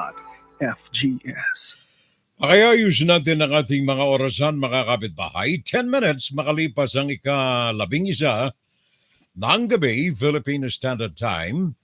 10 minutes after 11 o'clock in the morning, Eastern Standard Time. USA, alas 3:00 naman ang hapon sa London, alas 6:00 ng gabi sa Kingdom of Saudi Arabia. Well, buksan natin itong ating insight sa magitan ng paglantad nitong isang balita na ito na naganap sa pagitan ng Estados Unidos at ng United Kingdom o kaya Britain. Ang dalawang mga pinuno ng intelligence agencies ng naturang mga gobyerno ng London o Britain at saka ng Estados Unidos, ang MI5 ng Britain at saka ang Federal Bureau of Investigation ng Amerika. Ang dalawang ito, pinuno ng mga ahensyang ito ay nagdaos ng kanilang joint conference and appearances sa media nitong nakalipas na araw ng, I think, Miyerkules, kung ako hindi nagkakamali. M15 Director General Ken McCallum at saka si FBI Director Christopher Wray ng Amerika. Ang mga ito sa kanilang joint statement ay nagsabi na in the part of Britain, the service, meaning to say yung MI5, has already more than doubled their previously constrained effort against Chinese activities of concern. Sa madalit sabi, ito pong intelligence agency ng Britain ay araw-araw, 7 ulit sa isang araw, na nire-repaso nila ang mga activities ng komunistang China. Especially sa mga larangan ng pagnanakaw, ng mga pambubuli, at iba pang mga pang-aabuso sa mga developing countries, and particularly ang kanilang mga pang-espiya, lalo na sa mga malalaking mga bansa ng Amerika, ng Britanya, ng France, ng Germany, ng Japan. Binabantayan ng husto sapagkat ang China ay kung ilang ulit na mas matindi ang kanilang mga pagnanakaw ng mga technical know-how sa magitan ng mga puwersahang pamamaraan at mga intelihensyang pamamaraan, spying sa mga bansa na itong highly industrialized. Sabi naman ng FBI Director Christopher Wray, the Chinese government poses the biggest long-term threat to economic and national security for the United Kingdom, the United States, its allies in Europe, and elsewhere in the world, especially the growing third world countries. So kumbaga, etong dalawang ito'y nagkakaisa sa limpak-limpak na impormasyon na kanilang baka natatanggap. Now, of all the countries in the world, ang China ang numero unong panganib sa buong daigdig. Huwag kayong maguluhan sa impormasyon na ito sapagat sa mga nakalipas nating mga broadcasts ay ibinuyang-yang na natin ang katotohanan na meron silang pinakang malaking ahensya sa sangay ng Communist Party of China na nangangalaga ng kanilang pangalan. Meron silang mga 5 cents or 50 cents group, or 5 cents group, or 50 cents agency, or 10 cent kung dami. Marami na yan. Napakarami sa ilalim ng kanilang information agency ng gobyerno, propaganda department ng Chinese Communist Party. Dalawa ang adikay nito, magpalaganap ng fake news at batutahin, harangan, bastusin ang mga naglalantad ng katotohanan laban sa kanila. Bakit po natin ito sinimulan dito sa bagay na ito, mga kababayan? Gawa ng ito ay may malaking epekto, lalong-lalo na, unang-una, diyan sa Pilipinas. Second to Taiwan ang China, nakatuon ang buong puwersa nito diyan sa Pilipinas. Maniwala kayo sa hindi, ang China ay may malaking pagnanasa na kubkubi ng Pilipinas, number one economically, sabagat sa magitan ng pagyuko ng Pilipinas, sa ekonomiya nito, dependency to China, makukuha nilang sakupin ito without even firing a single shot diyan sa Pilipinas. Yan ang totoo, mga kababayan. Masaklap na katotohanan. Pero yan ang totoo. Pakinggan ninyo ang pahayag na ito. Mapakinggan ninyo kung ano ang balita na ito tungkol dito sa news gatherings na ito at nakababahalang babala ng MI5 at saka ng FBI. Standing side by side in London, FBI Director Chris Wray and Britain's MI5 Director General Ken McCallum with an unprecedented joint warning. The threat from China is immediate and immense. We consistently see that it's the Chinese government that poses the biggest long-term threat to our economic and national security. The U.S. and U.K. accuse China of deploying a global network of spies to hack and penetrate governments, businesses, universities, even local communities, to steal secrets and influence public opinion. The Chinese Communist Party is interested in our democratic media and legal systems, not to emulate them, sadly, but to use them for its gain. The MI5 director saying a global cyber threat against aerospace interests was disrupted in May. FBI Director Wray reiterating the Bureau opens a new China-related investigation every 12 hours. The United Front coming just as U.S. National Counterintelligence has issued a warning that U.S. leaders at the state and local level risk being manipulated to support hidden Chinese agendas. The warning cited Chinese companies offering financial incentives to U.S. businesses or governments while opening the door for Chinese espionage. Chinese business works hand in hand with the Chinese government. That's the message the U.S. wants to send. There are no free lunches. If you see an offer from a Chinese business entity that seems too good to be true, it probably is. The U.S. government's recent efforts to combat Chinese surveillance and influence even extend to the apps on your phone.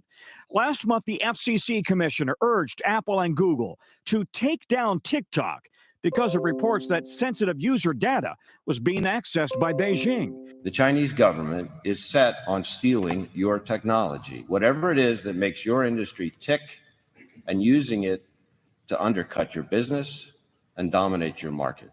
And they're at their disposal to do it. The FBI says China is also harassing and trying to undermine Chinese dissidents, including those living in America who don't support the regime.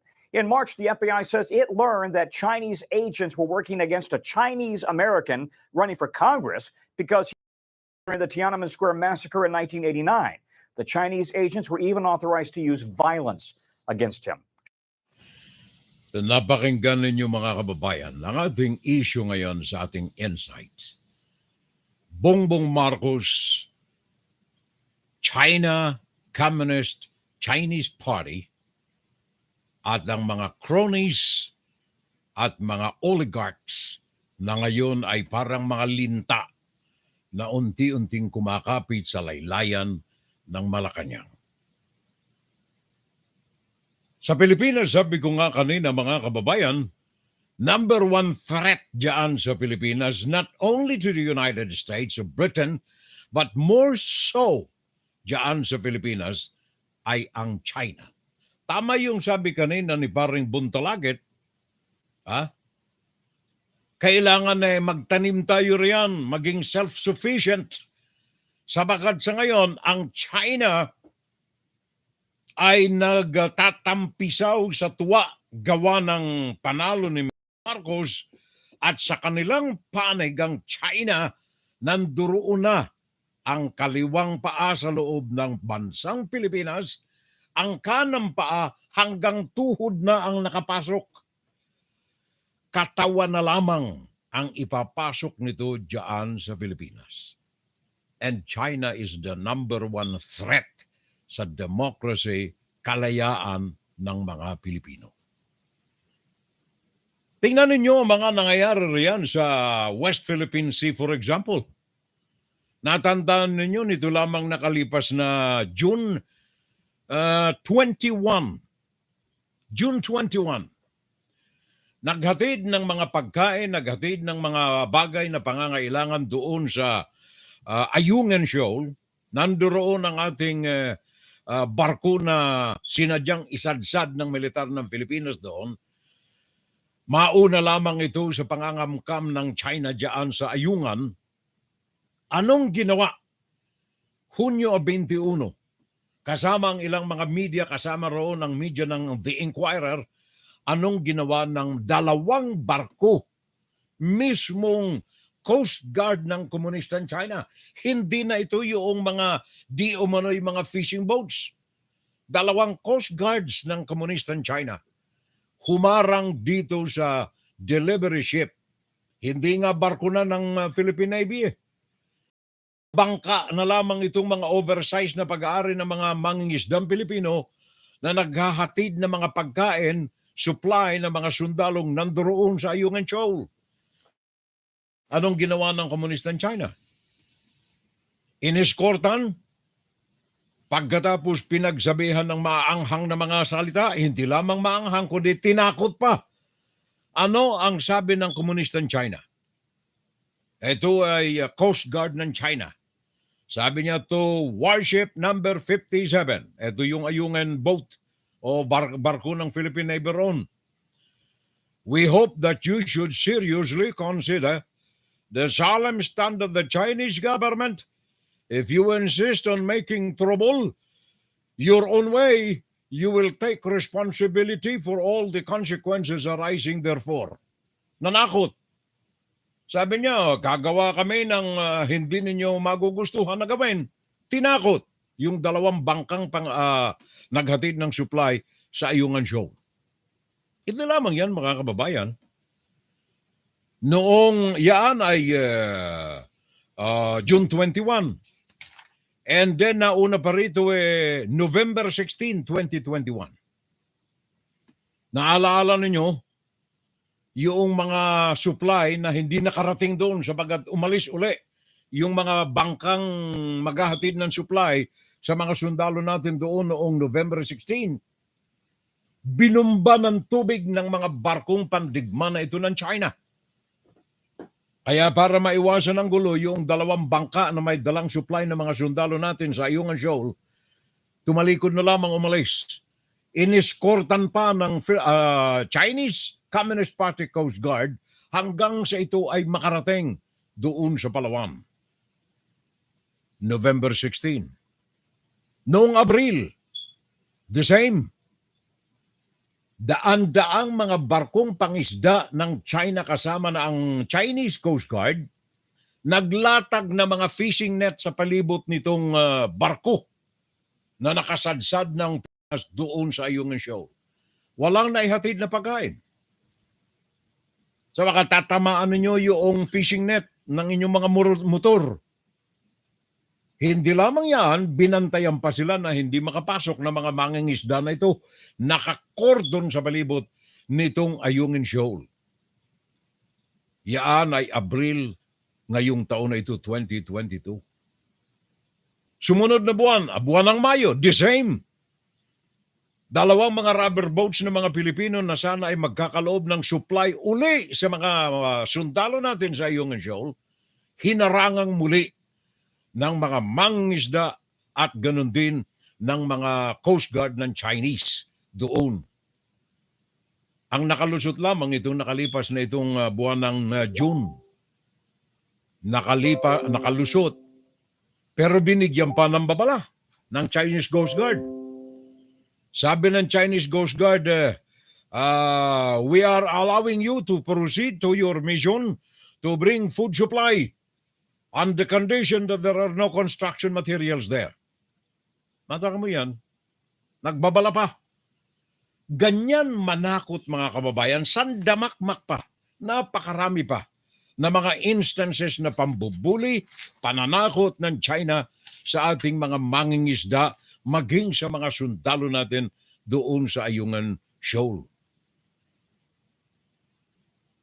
Ito ay nasa loob ito ng exclusive economic zone, by the way, ng Pilipinas, mga kababayan. Only 105 nautical miles. Remember na meron tayong 200 nautical miles na exclusive economic zone, hindi lamang Pilipinas, all the countries diyan sa Pasifiko at sa daigdig, sa ilalim ng international law, meron silang sariling lugar, karagatan na kung saan malaya na mangingisda, magyaot dito ang mga barko o kaya mga fishing boats ng mga mamamayan ng bansang naturan, including the Philippines. 105 nautical miles ang layo ng Ayungin Shoal. 200 nautical miles ang ipinagkakaloob ng international law.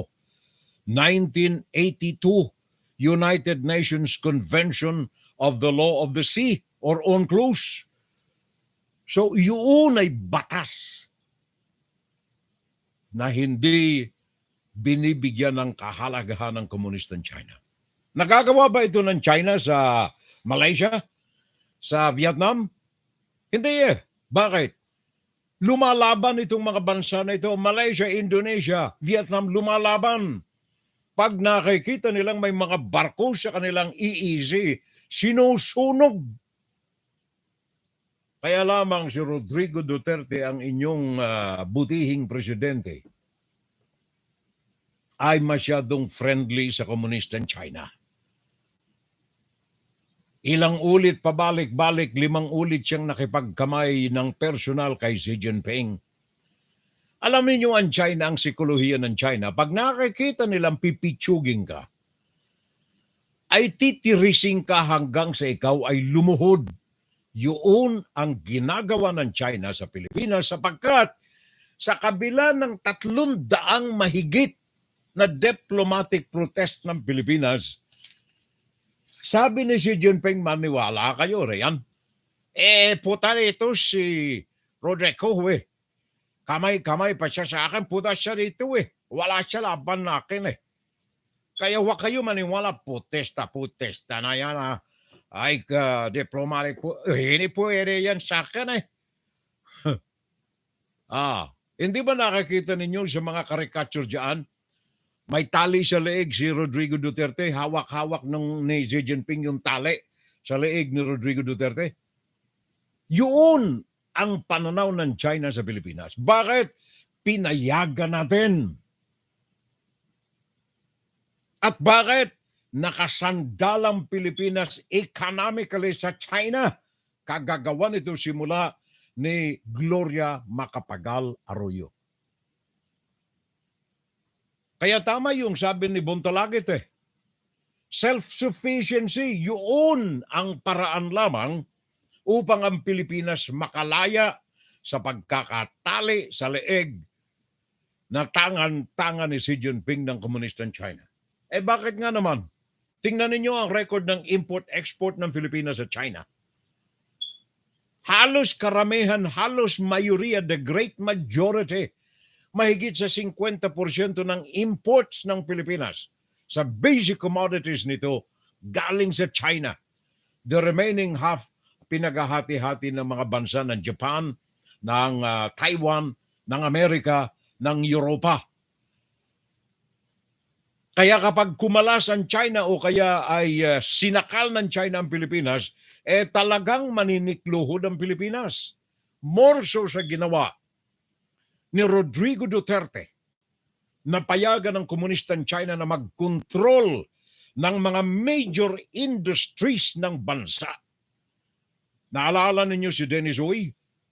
38 kumpanya ang ipinagkaloob sa kanya. Karamihan dito financed by banks controlled by the Chinese Communist Party or mismo ng gobyerno ng China. Ang malala pa rito ang kontrol ng elektrifikasyon sa Pilipinas sa kamay ng China. Remember, yung National Grid Corporation of the Philippines na ngayon nasa kamay ni Dennis Uy, pero ang nakaupong chairman diyan, mismong direct representative ng Chinese Communist Party of China. Major industry ng Pilipinas. Elektrifikasyon. Kaya pag sinabi ni Xi Jinping, patayin mo ilaw ng Pinas. Wala kayong ilaw. Kontrolado yan ng National Grid Corporation.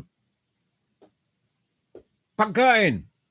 Dati ang Pilipinas ay number 1 exporter ng bigas sa buong daigdig, including Asia. Ngayon wala na. Sabagat yung mga gobyerno ng Pilipinas walang ipinagkaloob na importansya sa industriya ng agrikultura sa bansa kasama na ang pangingisda. More so, lalo pang nalintian nang ito ay pahawakan sa mga korapto na mga cronies, na mga oligarchs na nakikipag-connive naman ang mga nasa gobyerno ng Pilipinas. Kaya mas gusto nilang importasyon from China sabagat kumikita both ang mga ahensya ng gobyerno sa kamay ng mga tarantadong public officials, buhat sa kamay ng mga tarantado na mga importador na karamihan dito in connivance with the Chinese Communist Party. Yun ang katotohanan, kababayan. Tama ang pari natin. Mr. Anong pangalan nito? Buntalagit? Tama. Hindi tayo makapapalag sa China ngayon. Mantakin mo maging manok, mga kababayan. Manok! Sa Hawaii, pag ikaw mamasyal sa Hawaii, kahit saang lugar sa Hawaii, mga islands doon, maging doon sa Big Island, naglipa na ang mga manok sa kalsada. Sandamakmak ang mga manok. Island dyan, ha? Sa Pilipinas nung araw, ganyan din eh. No, ako'y maliit pa. Labas ka sa bahay namin, naglipa ng mga manok doon, hindi na kailangan pang bumili. Kung gusto mong mamili, sandamakmak ang manok sa palengke.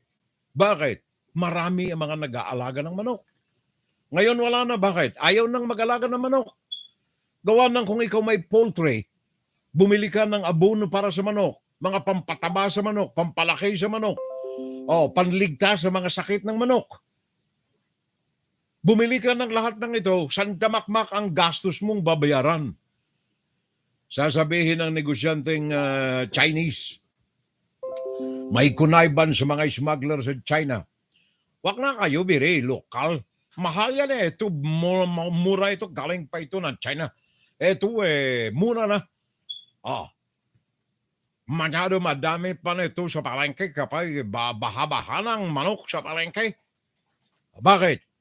Sabagat pinapaboran ito ng mga nandyan sa Bureau of Customs, sa Department of Agriculture ng mga balasubas na mga opisyal, Mas importante yung imported sabagat sila ay kumikita ng sandamakmak. Meron tayong balita riyan mamaya. Report ng Senate Committee ng Senado ng Pilipinas.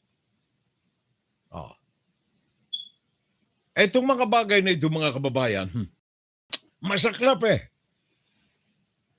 Connivance between Chinese communist influential to the government of the Politburo at saka mga Filipino-Chinese na kahit na nandiyan na sa Pilipinas, ang kanilang pagnanasa maging talamak sa hanapbuhay, makipag-ugnayan, makipag-partner, makipag-co-finance sa komunistang China o sa mga Chinese communists upang samantalahin ang kahinaan ng Pilipinas at ang pagiging pabor ng liderato ng Pilipinas sa komunistang China.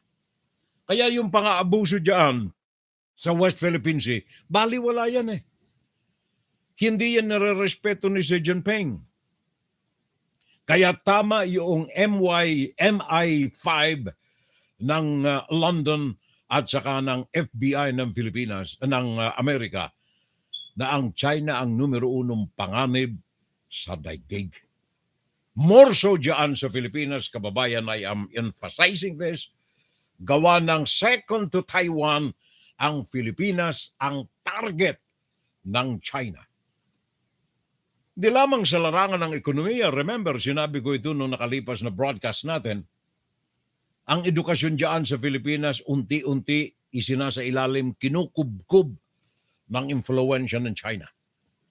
Tandaan ninyo, 5 mga pangunahing universidad sa Pilipinas, ang ngayon ay may matinding influensya ng komunistang China sa magitan ng kanilang Confucius Institute. Confucius Institute.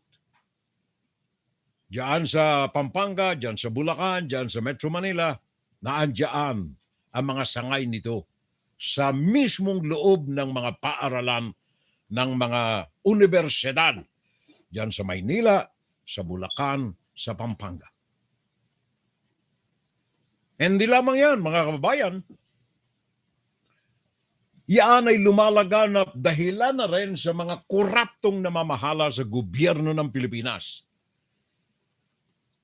Ngayon, bumaling tayo sa kasalukuyang administrasyon. Baka naman panahonan na tayo ay mamulat na yung mga pepe, mga bulag at saka mga bingi, ay baka nagising na. Iba na ang administrador eh. Ferdinand Bongbong Marcos Jr. Palakpakan tayo riyan eh. Palakpakan tayo riyan. Gawa ng iba ng administrasyon eh.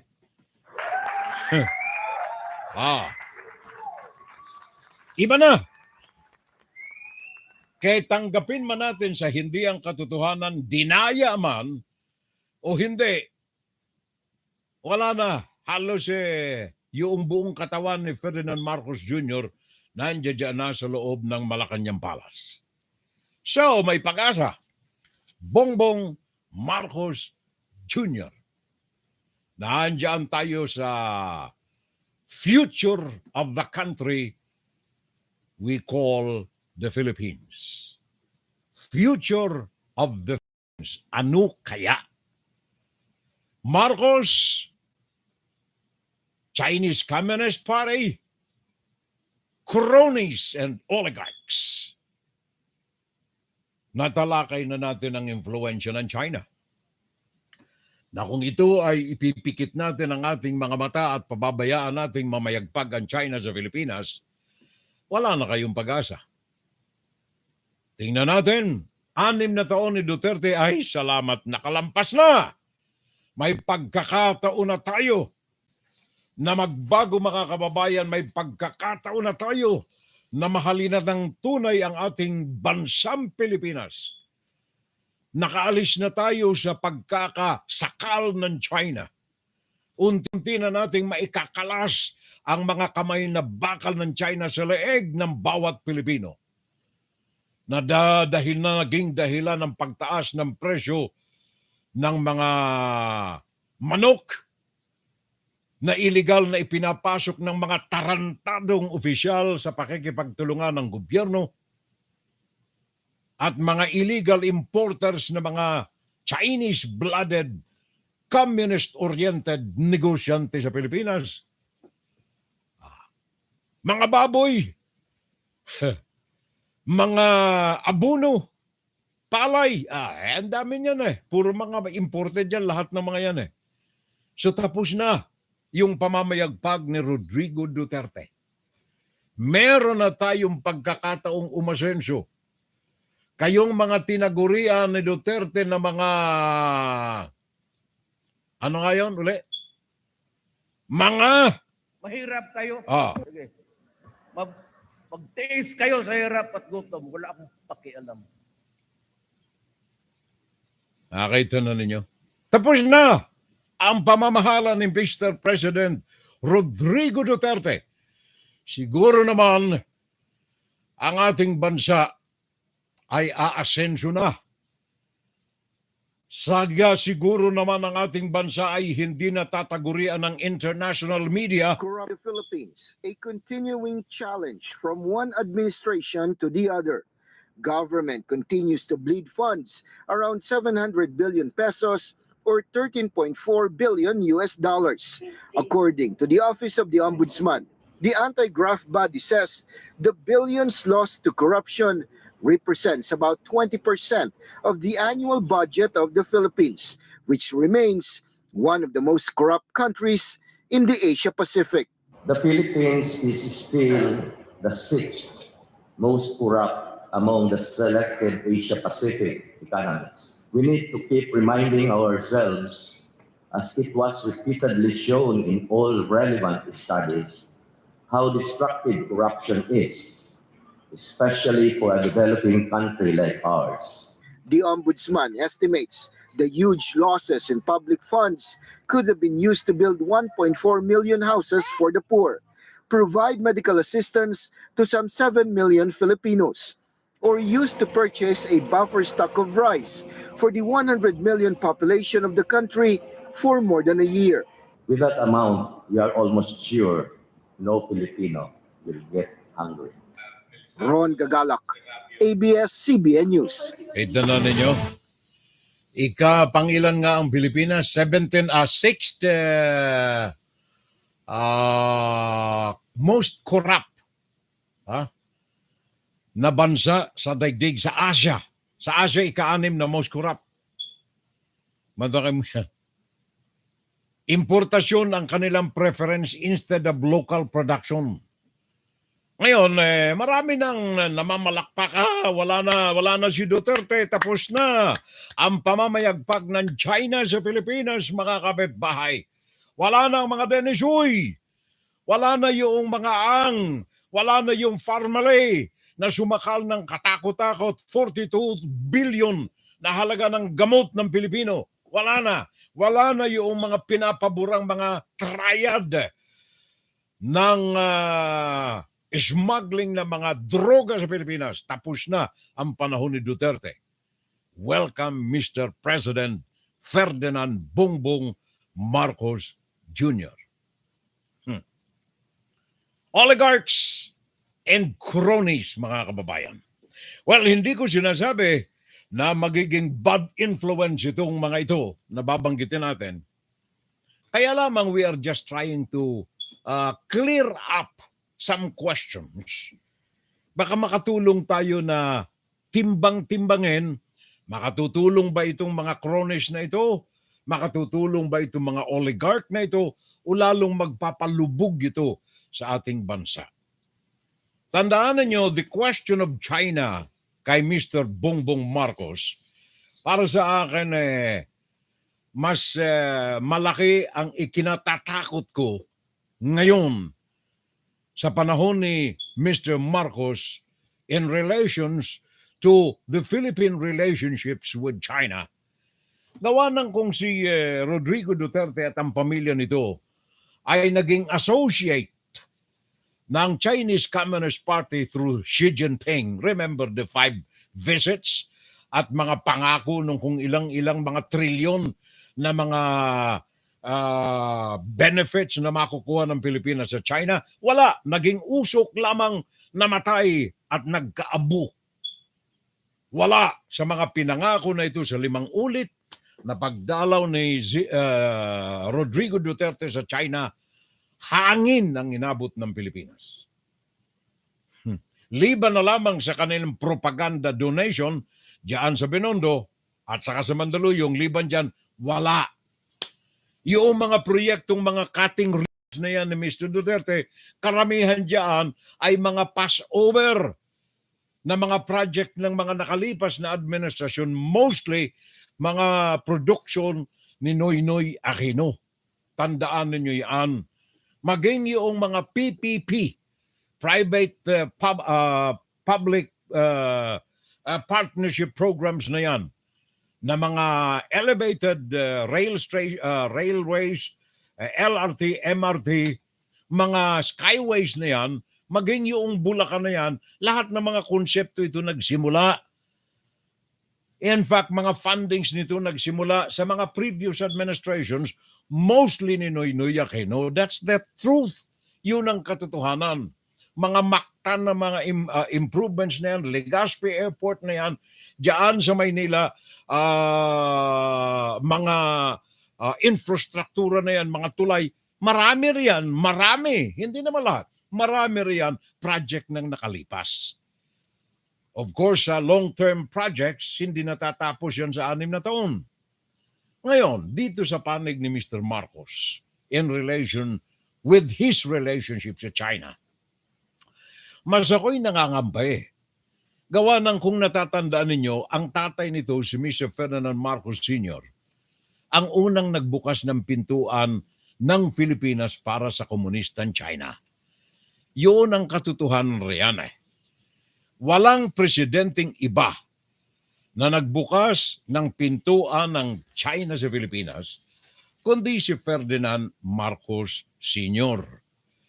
1995. Hindi 1995. Let me see. 1980, sandali, hanapin ko muna. Panahon ng administrasyon ito ni President Ferdinand Marcos Sr., nawawala yung file ko nang mabuksan ang relasyon ng Pilipinas at saka ng komunistang China. Nagkaroon ng diplomatic relations ang Pilipinas sa China noong panahon ni Ferdinand Marcos Sr. Binuksan ang pintuan ng Pilipinas sa komunistang China. Ever since, nagkaroon na ng relasyon sa pamamagitan ng ekonomiya ang Pilipinas sa China. Kaya nagsimula ng dumagsa yung mga produkto ng China sa Pilipinas. Hindi lamang yan, hindi lamang produkto mga kababayan, yung spying at economic clout ng China unti-unting pumasok sa Pilipinas. Mismong sa bibig ito ng kinatawan ng China sa Pilipinas na merong business relationships ang pamilya mismo, pamilya ng mga Marcoses sa China since the time that the President of the Republic of the Philippines was Ferdinand Marcos Sr. June 9, 1975, nang magkaroon ng diplomatic relations ang China sa Pilipinas. June 9, 1975. Ngayon, itong nakalipas lamang na 2 dekada, 2007, si Marcos Jr. ay kinatawan, I think, ng Ilocania. Ang presidente noon si Gloria Macapagal Arroyo. Naglabi etong si Bongbong Marcos kay Gloria Macapagal Arroyo, nagkaroon sila ng private agreement na gawing kinatawan ng Pilipinas sa pagdalaw nito sa China, represented by the Philippine government through the prodding of Bongbong Marcos Jr. na magtatag ang China ng konsulada diyan sa Ilocos Norte. Kaya noong April 11, 2007, ang China nagpasinaya ng kanilang consulate, unang consulate sa labas ng Metro Manila. Kung iisipin ninyo, bakit magkakaroon ng konsulada ng China sa Ilocos?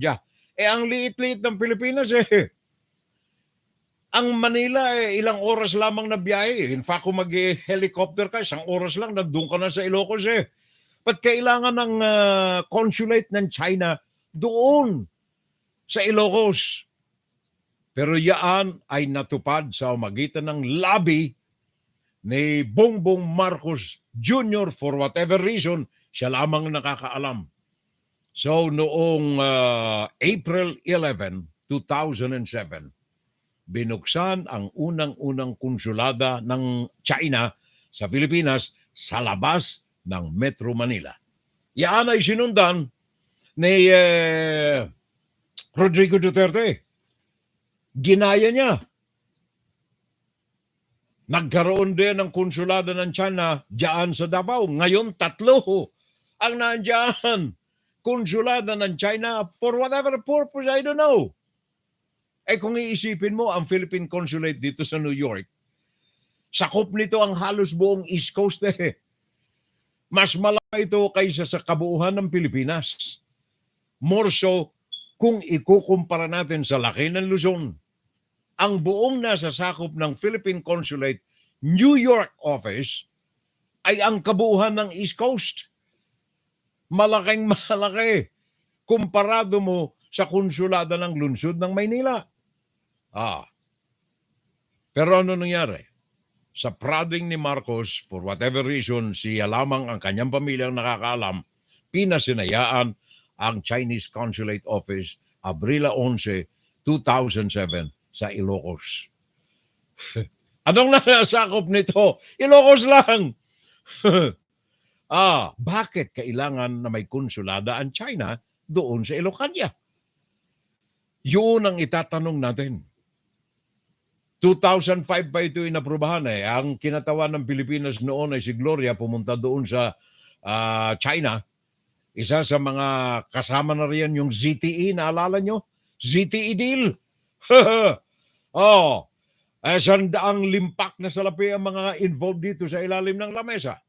Hindi ko sinasabi na baka kaya nagkaroon ng konsulada ang China doon sa Ilocos, pati na sa Davao, dahilan sa may mga pailalim na mga transaksyon.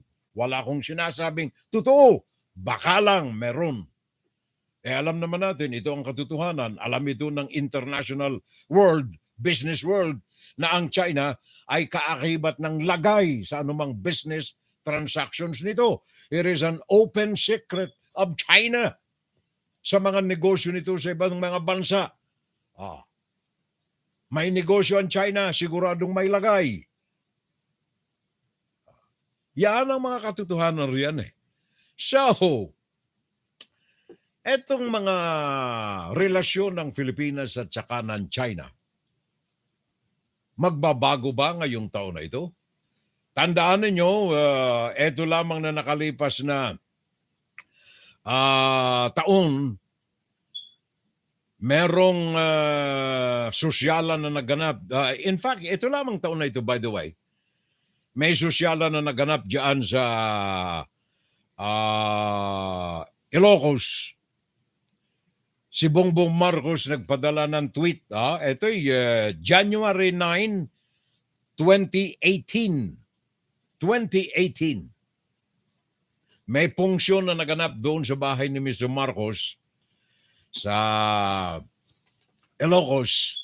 Ito is just to show you kung ano ang relationship ng pamilya ng Marcos sa Communist China. Sabi rito, ito'y Twitter rito ni Bongbong Marcos, dated January 9, 2018, alas 6:56 ng gabi nung ipinadala ni Bongbong Marcos sa paggamit niya ng kanyang iPhone dito kay Yanhua. Okay, pakinggan ninyo. my wife Lisa, my mother Imelda, and I would like to thank the Communist Party of China for grazing our home and joining us for lunch. To Deputy Director H.E. Meng Jiangveng, Chinese Ambassador to the Philippines, H.E. Zhao Zhanhua, and the esteemed Chinese Communist Party delegation, the honor was entirely ours. Ayan ay 2018. 2018. Pagkatapos na maglunsad ng kandidatura pagka-vice presidente si Bongbong noong 2016 natalo, nagkaroon ng mga punksyon ng China for whatever reason sa bahay ni Bongbong Marcos, dumalo ang mga miyembro ng Chinese Communist Party. That was January 9, 2018. Bakit China? Bakit hindi Amerika? Well, sa Amerika maraming dahilan mga kababayan. Remember, si Bongbong Marcos ang kanyang pamilya may mga kaso ito unang hinanakit ni Marcos yung pagkakapatapon ng kanyang tatay sa Hawaii. Sinisi ni Bongbong Marcos ang US na hindi tinulungan ng husto na labanan ng kanyang tatay militarily ang mga naglunsad ng people power. Kaya nasira ang kanyang pamilya, pinatakas patungo sa Hawaii. Yan ang unang samang ng loob ni Mr. Marcos. And then 1995, sandamakmak na mga kaso ang nakakaharap ni Marcos sa mga korte sa Amerika. Kasama na riyan yung kanyang mga 350 million US dollars na bayarin sa Amerika at the time, 1995, ngayon ay bilyon na. Bilyon na ang halaga na dolyar. 10 billion US dollars na ngayon. 5 to 10 billion utang ni Bongbong dyan sa mga korte sa Amerika. So lahat ng ito mga kababayan, pointing only to one direction. From the West Philippine Sea to the Philippine economy to the relationship of the Philippines to China, wala ho kayong pagbabagong makikita riyan. Hopefully, ay ma-realize ni Bongbong Marcos na ang pagmamahal sa bayan ay dapat priority ng kung sino mang presidente ng Pilipinas, hindi ang kanilang personal na mga intereses. Hopefully rin ang mga Pilipino magising sa mga katotohanan, mamulat ang mga bulag na mata, makarinig ang mga binging tenga, at makaamoy ang kanilang mga baradong ilong na ang China ay hindi tunay na kaibigan ng Pilipinas. Ang China ay salot sa ekonomiya ng Pilipinas. At hanggang may mga cronies, hanggang may mga oligarchs na nakasabit sa laylayan ng komunistang China at kay Xi Jinping, at hanggang may presidente na may tali sa leeg sa lubid na tangan-tangan ni Xi Jinping, hindi magbabago ang hinaharap ng Pilipinas. Masaklap lamang na Marcos sa ngayon ay uupo sa loob ng 6 na taon. Ipanalangin na lamang natin na magbago ang kanyang pananaw, sabagat ang papasok na susunod na 6 na taon ay hindi tayo nakasisiguro. Yan ang aking pananaw, kababayan. Yan ang aking paningin, yan ang aking insight. Sana'y magising ang ating mga kababayan sa masaklap na hinaharap nito. Inside, Guro-Guro, Opinion, and Saturday Live. Mga pare ko, walang mahinhin na birhen na hindi tumitiklop sa mataimtim na pananalangin. Tanda na lamang natin yan, munting pag-asa sa buhay natin. Sabi nga ni Bontalagit, magsimula tayo na maging self-sufficiente sa ating pamumuhay sa bansa. Marami tayo riyan na mapagkukunan. WFGS Broadcasting worldwide, day and night time. WFGS streaming online, music on the fly, ready online.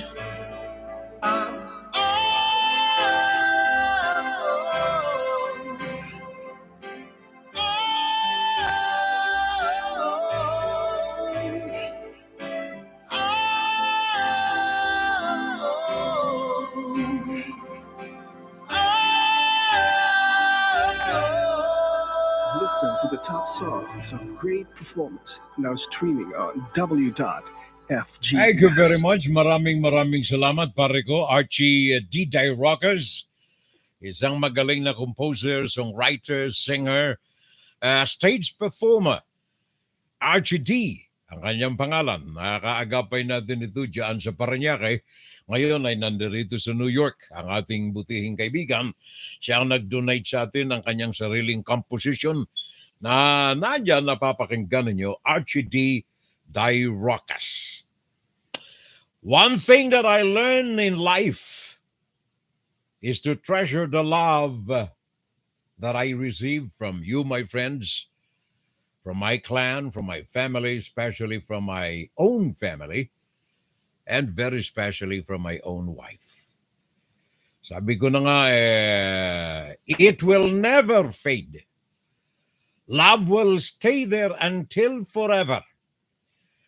Until after gold is gone and my life is gone. Love will remain forever.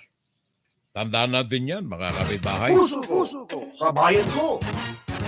At thank you sa lahat ng mga umaalalay sa atin. Paring Buntalagit, thank you ha. Malaman yung sinabi mo kanina.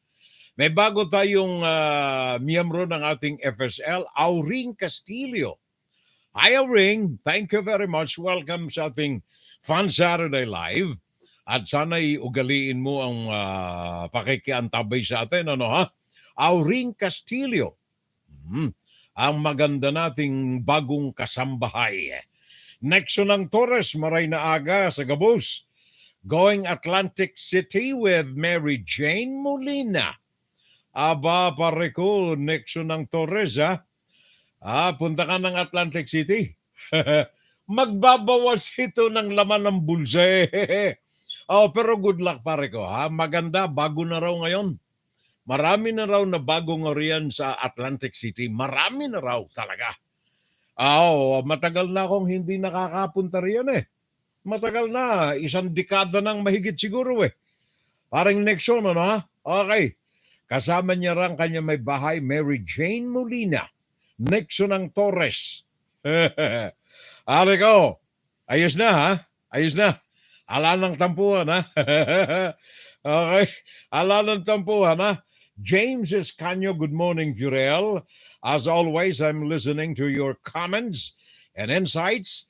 That makes sense. Thank you. Maraming salamat. Parang James Escanio. Sabi niya, makes sense. Have a safe weekend along with your family and watching from Maryland dito sa USA. Pare natin ito, James Escanio. Thank you, pare koy. Ang aking pamangkin, Nelson Salvo. Thank you, Nel. Nelson, thank you. Happy birthday to you. Nabati na kita last Saturday. Mildred Asis Alcala. Thank you, Mildred. Pare nating tunay, Jason Orho. Ang kanyang may bahay, sabi ni Mrs. Greetings to you. At sa lahat ng mga nandyan sa pamilya. Edgar Ellen Kalingking, former Solicitor General Jose Calida, appointed by Marcos at chairman ng COA. Alam mo, ito ang aking ikinalulungkot dyan Hindi lamang kinalulungkot, ikinababahala at ikipinaninindig ng aking balahibo. yung mga appointees ni Marcos, nakajuda-juda ang kanilang mga pagkatao. Like for example, si General Calida. Sa loob ng panunungkulan niya from 2016 hanggang ngayon, yung kanyang kayamanan bigla na lamang na bumulwak ng napakalaki. The difference is so huge. Napakalaki na pagdududahan mo saan galing ang pera na ito. Wala tayong sinasabing masama riyan. But I think yung appointment niya sa COA, lalong para itong appointment ni Marcos dyan sa presidency. May mga kaso siya sa tax evasion, hindi pagbabayad ng buwis. May mga kaso siya sa kanya mga ill-gotten wealth. May kaso siya sa mga history ng pamilya. Pagkatapos presidente ng Pilipinas, anong mangyayari sa PCGG? Pagkatapos ang kanyang appointed secretary sa Department of Education ay walang iba kundi ang kanyang vice-presidente, anong mangyayari sa kasaysayan ng Pilipinas? Mabubura ba ang mga nakalipas? Yan ang ikinatatakot natin dito sa appointment kay Calida. Appointment niya dito kay Calida. Anong pangalan? Hinahanap ko itong pare natin. Kaya tayo po ay mga naghahayag lamang dito mga kababayan ng hindi lamang ating pagkatakot ito, kundi pagkatakot ito ng sambayan ng Pilipino, paring Jess. Mildred Asis Alcala, thank you Mildred. Maraming salamat. Jess Calida, Jose. Sabi ni Edgar Ellen Kalingking. Papaano ito pare koy? Edna Nainay Agana, I'm watching also. Joey Regalado, panaggutin si Digong Duterte sa pagnanakaw sa pera ng Pilipinas sa magitan ng PhilHealth at ang Pharmaly. Makatarungan lamang itong kahilingan na ito ng pare natin, Joey Regalado, ng Los Angeles, California. Good morning, paring Purel, at Mading Hilda to the whole family. Sabi ni paring Jason Orho. Susan Garrido Tanaka. Thank you, Susan. Maraming salamat. Welcome to the community. Antonio Malay Manlolo. Thank you very much, Parico. Rolly Estrada also. Carolina Luge, good morning. Please greet our eldest son, Eric Sanorho. Ang kanyang birthday ay Wednesday, July 13. Happy birthday na lamang tayo sa iyo, son. Sabi ni paring Jess at Mrs. Sanorho. Happy birthday, July 13, kay Eric Sanorho. Baet Venturina with us today. Kumusta na lamang, Furel? Sabi ni Carolina Luge. Good morning na lamang. Keep safe. As well as Jess Guevara. Thank you, Jess. Maraming salamat. Bakit nga ba ganoon sa highway sa California? Nasa sagasaan sa daan kundi daga, aso, pusa. Samantalang sa Hawaii, manok. Manok ang mga nasa sagasaan doon sa Hawaii. Kaliwat kanan ng mga manok doon. Marami. Maniwala kayo, saan man kayo pumunta sa Hawaii, saan damakmak ang manok. Bawat isa roon nag-aalaga ng manok, liban pa sa mga gala o lagalag na mga manok. Yung mga self-serving na mga manok. Pakinggan si Ferrell Salvo tuwing Sabado dito sa FGS Web Radio para sa mga Pilipino. By the way, si Ferdinand Marcos Jr. Nasa kote uli. Ikalawang pagkakataon ng Wuhan coronavirus. Nasa koteng muli si Bongbong Marcos ng Wuhan virus. Pakinggan natin ang report na ito ng Raffler. President Ferdinand Marcos Jr. tests positive for COVID-19. This disclosure is made by Press Secretary Trixie Cruz Angeles in a media briefing on Friday, July 8. The President has tested positive in an antigen test for COVID-19. Di ba? He has a slight fever, but he is otherwise okay. According to Health Department protocols, after isolating for 7 days, he can resume face-to-face activities should he be symptom-free. This is the second time Marcos tested positive for COVID-19. Meantime, Lorraine Badoy, former spokesperson of the government's anti-insurgency task force and notorious red tagger, targets the Angat Buhay non-governmental organization of former Vice President Leni Robredo.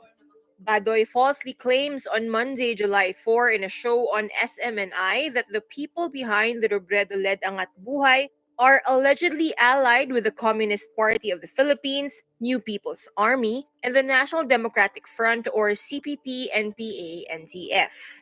Angat Buhay is run by civilians not affiliated with communist rebels, and it does not have a Leni youth arm, contrary to Badoy's claims.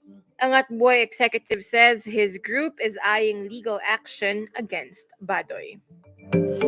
In fact, sabi ni Direktor Rafael Magno ay inihahanda na nila ang kaso laban dito kay Badoy. Ano?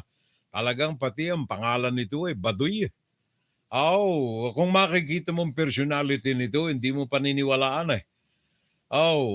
Ang mga ito ang nakakakapit lamang sa gobyerno sa magitan ng pakikiisa nila sa kung ano ang estilo ng kanilang gustong kapitan. Ngayon naandyan ang mga trolls, naandyan ang mga fake news propagandists. Kaya kasama sa rin siya riyan, itong si Badoy. Badoy na Badoy itong pagkatao nito eh. Badoy na Badoy itong pagkatao nito. Talaga naman. By the way, another big news ngayong araw na ito, hindi lamang yung pagkakaroon ng ikalawang sabit ng Wuhan coronavirus sa katawan ni Bongbong Marcos, kundi yung assassination ni Shinzo Abe, Prime Minister ng Japan. In fact, meron tayong report dito, galing mismo ito kay Kaori Enjoji. Ito ay local reporter ito ng Tokyo, Japan. Pakinggan natin ang kanyang tala. On-the-spot na report ito actually from Tokyo, Japan. Kinuha natin ito kagabi. Habang freskong-fresko ang pagkaka-assassinate kay Shinzo Abe, dating longest Prime Minister in Japan with the longest number of years in office.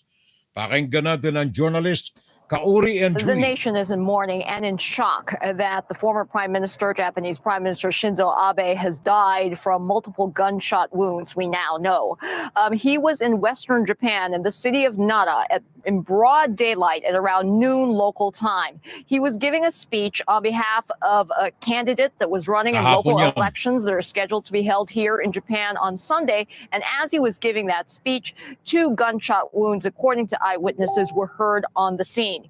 He was then airlifted to a nearby hospital, and the physician who treated him at that hospital has spoken over the last hour or so, and he said that when the former prime minister arrived at the hospital, he did not have a heartbeat, and for hours they tried to resuscitate him, giving him what they described 100 milliliters of blood transfusions, but the physician said he saw 2 gunshot wounds around here, as he pointed to this area around his neck, that his pierced heart, and they tried to stop the bleeding, but in the end, he bled out, and they confirmed that Shinzo Abe died at the age of 67 after a suspect who has been arrested shot reportedly 2 rounds during a regular routine speech in front of a train station in broad daylight in what is one of the most peaceful countries in the world. The reaction is one of disbelief, and I think the Prime Minister of Japan, Fumio Kishida, summed it up very, very well when he said that this is an unforgivable act of, quote, despicable barbarity, and I think that is the sentiment echoed throughout Japan today. You talk about the debate over gun control in the United States. That kind of debate is non-existent in this country. Technically, you are allowed to carry a gun. You can get a gun license, but it is so difficult to get that license. You hear that you were interviewed multiple times, your relatives are interviewed multiple times, and even if you were able to get a gun, to get ammunition for the gun is even more difficult as well. So I think this gun attack on a former prime minister is just so out of the blue to ordinary citizens. I think people are still having a difficult time just getting their heads around that. Yan ang tinig po ni Kauri and Huhi. I don't know kung tamang pagkakabigkas ko riyan. ENJOJI. Ito mga kasama natin ito sa International Journalist Association. Nakabase ito doon sa Japan. Isang batikang journalist. Nakita naman ninyo ang kanyang accent. Walang mapapansin na Hapones ito yung babae na ito eh. Thank you. Thank you, Kauri and Ohi and Huhi. There you are. Ito'y miyembro natin ito dyan sa Japan. Nandyan mismo ito several hours pagkatapos ng tanghaling pag-assassinate kay Shinzo Abe ng Japan Friday noon. Kahapon ha. Kaya thank you. Maraming salamat. Isa yan sa mga big news natin na ito. Of course, ang isa pang malaking balita natin ay ang pagbibitiw sa tungkulin ng punong ministro naman ng United Kingdom. Kaya lamang mga bago po yan, pakinggan natin itong report naman na ito, reaction ng United Nations and then dyan sa Pilipinas sa pagkamatay ni Shinzo Abe na dating puno, the longest serving Prime Minister of Japan. Binaril ito ng isang assassin.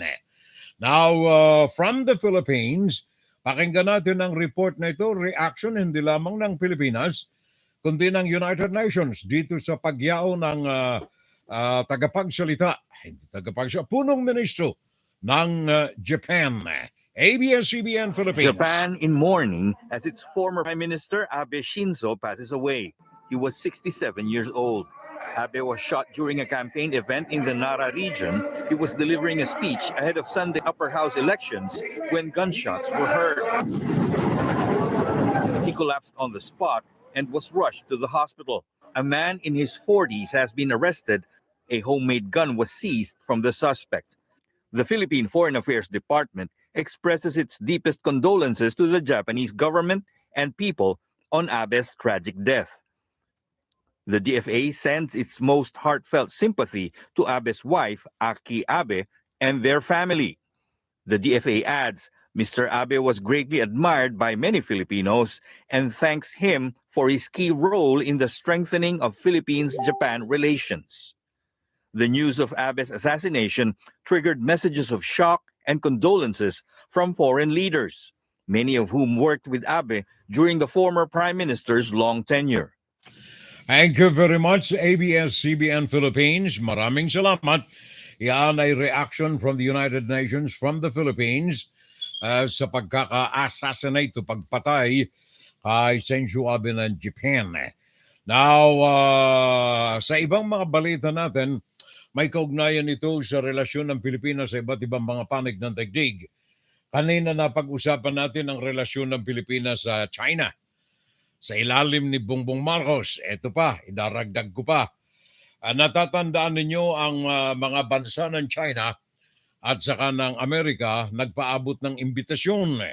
Sa Amerika si Joe Biden, sa China si Xi Jinping, na dalawin ni Bongbong ang kanilang mga bansa. Now, etong China, inagapang kaagad itong pagkakataon na ito. The President, Ferdinand Marcos Jr., accepted Chinese leader Xi Jinping's invitation to visit Beijing. Sabi niya, to bring the bilateral ties with China to a higher level, sabi ng Malacanang. Kaya nakikita ninyo ang direksyon ngayon, mga kababayan, ng Pilipinas. Kaya sabi ko na sa inyo, kayong mga mamamayang Pilipino, kayong mga namamalimos dyan sa Metro Manila, umuwi na kayo sa probinsya. Magtanim kayo. Magtanim kayo ng gulay, magtanim kayo ng mais, magtanim kayo ng kung ano, at kung kayo nasa tabing dagat, mangisda kayo. Huwag na kayong aasa sa gobyerno. Ang self-sufficiency ang makapagpapalaya sa inyo sa anumang uri ng buhay na tinatahak ninyo ngayon. Ang Pilipinas, nakikita ko sa mga balita na ito, halos walang pagbabago. Manila and Beijing, sa kabila nitong matinding hidwaan ng mga mamamayan, especially mangingisdang mga Pilipino, sa mga komunistang militar ng China. Ang gobyerno ng Pilipinas ay hindi po ninyo kaisa dito sa bagay na ito, mga kababayan. Hindi ninyo ito kaisa. Pakinggan ninyo itong pahayag ng China.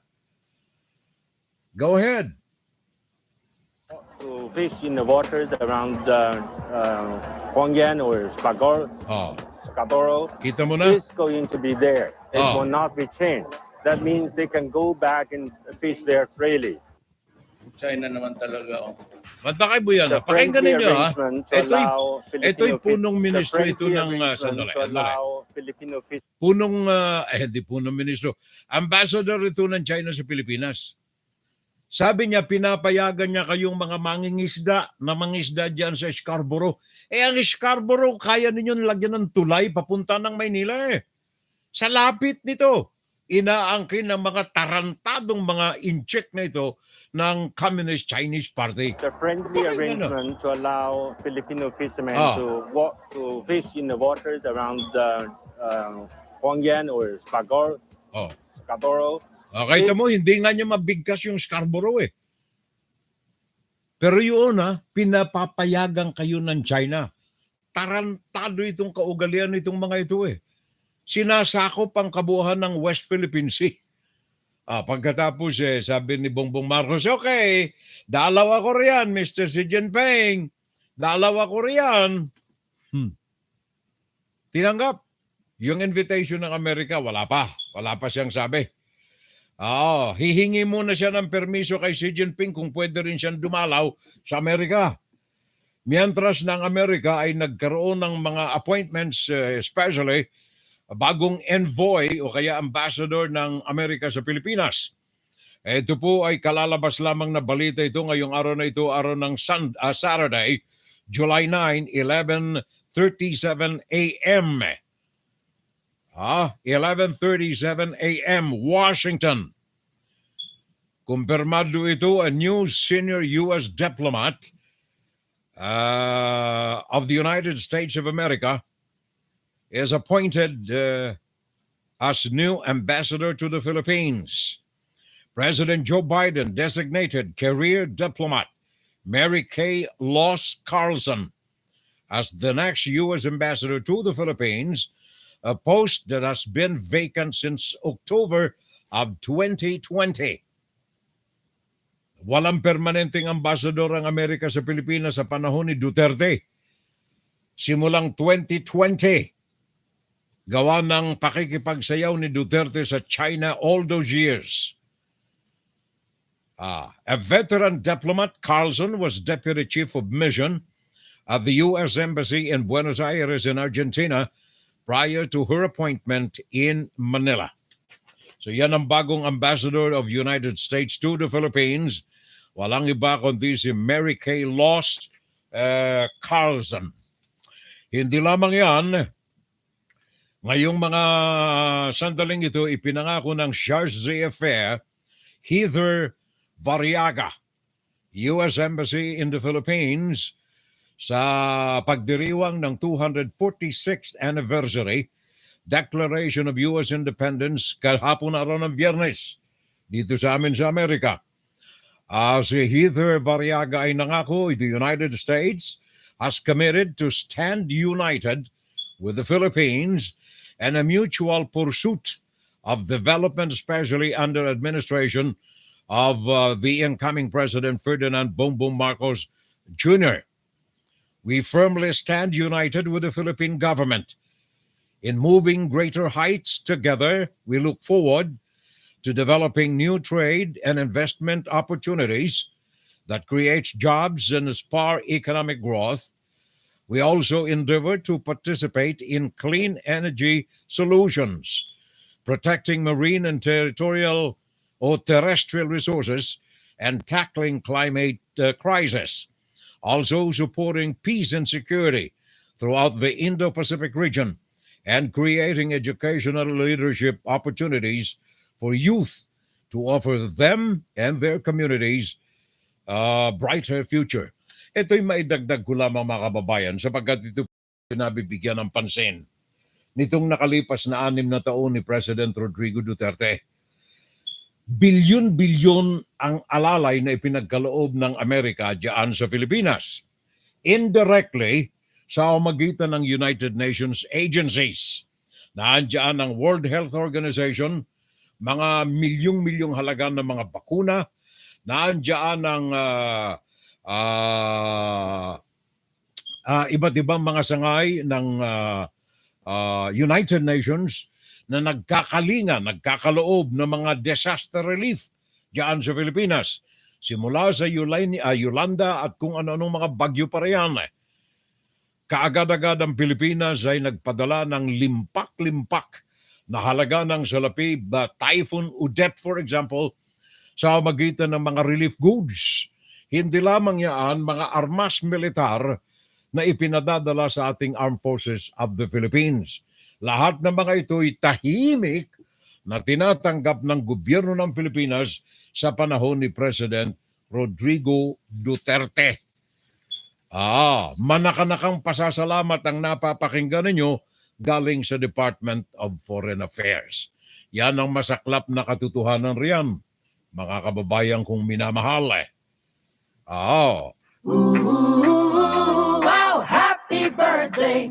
Wow, celebrate. We've been waiting all year to celebrate with you. That day is finally here, and so we sing for you. Wow, celebrate! By the way, kayong mga nais magbiyahe patungo ng Taiwan, Ang gobyerno ng Taiwan ay may ginagawa ngayong pagbabalangkas ng kasunduan with the Philippine government na gawing mutual.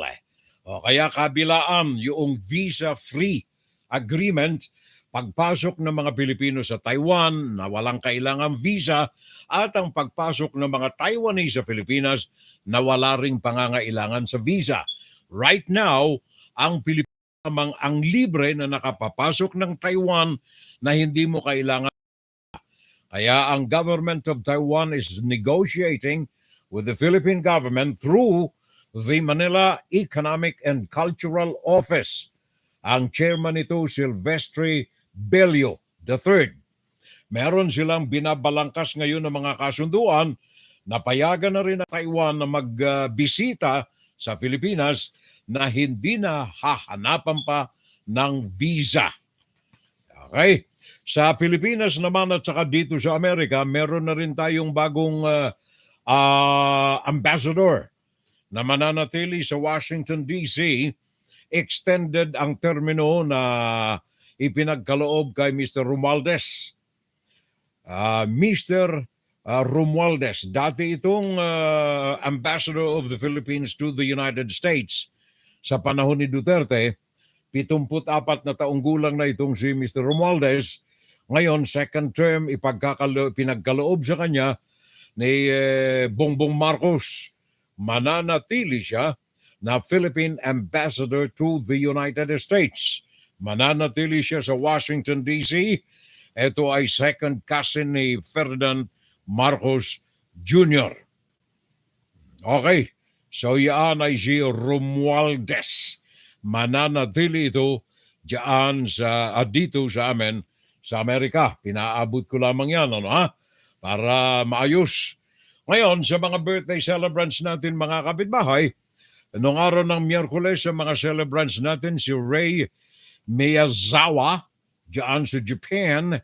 Ray Miyazawa, happy birthday. On Wednesday, si pare nating Manny Agbanlog, ang aking kapatid sa hanap buhay dyan sa Pilipinas, nakasama natin sa DCGE, Romy Season. Pare Koy, asan ka na? Romy Season, nagdiwan ng kanyang kaarawan noong araw ng Miyerkules. And then Lorelai Joy Madrid noong Miyerkules. Rose Maybeth Diego Salvo noong araw din ng Miyerkules. Mga birthday celebrants natin. Noong Huwebes naman, the other day, Edgar Payolo, Irina Tutubo, Karen Jane Salvo, Ronald Sinsoa Orenes, Rose Miranda, Jane Repolias, Chon Hongko, Mario V. Garcia. Hindi ito yung Mario natin. Ito yung Mario V. Garcia. And then si Jude Mordeno, ang aking pamangkin. Nagdiwan ng kaarawan dyan sa Legazpi City. Anak ito ni Atenens, Jude Salvo Mordeno. Nagdiwan ng kaarawan noong Webes, July 7. Marami akong mga pamangkin na kaagapay ko sa birthday. July 7 ito si Jude. Ngayong kahapon ay July 8. Ang kaibigan natin dito sa New York, si Bert Aguilera. Happy birthday pare ko, belated. Marie Claire Villaflor Vergara. Luis Marcel, Mienerda Mandehara Steiner. Marisa de Guzman. Paz Nalia Salvo. Benbem Salvo. Alaya Vallejos Montana. Willie ni Pumuseno, kaberde ko nga pala ito. Pare ko ay! Baka nakikinig itong pare ko. Silent watcher ko ito lagi. Silent listener ko ito eh.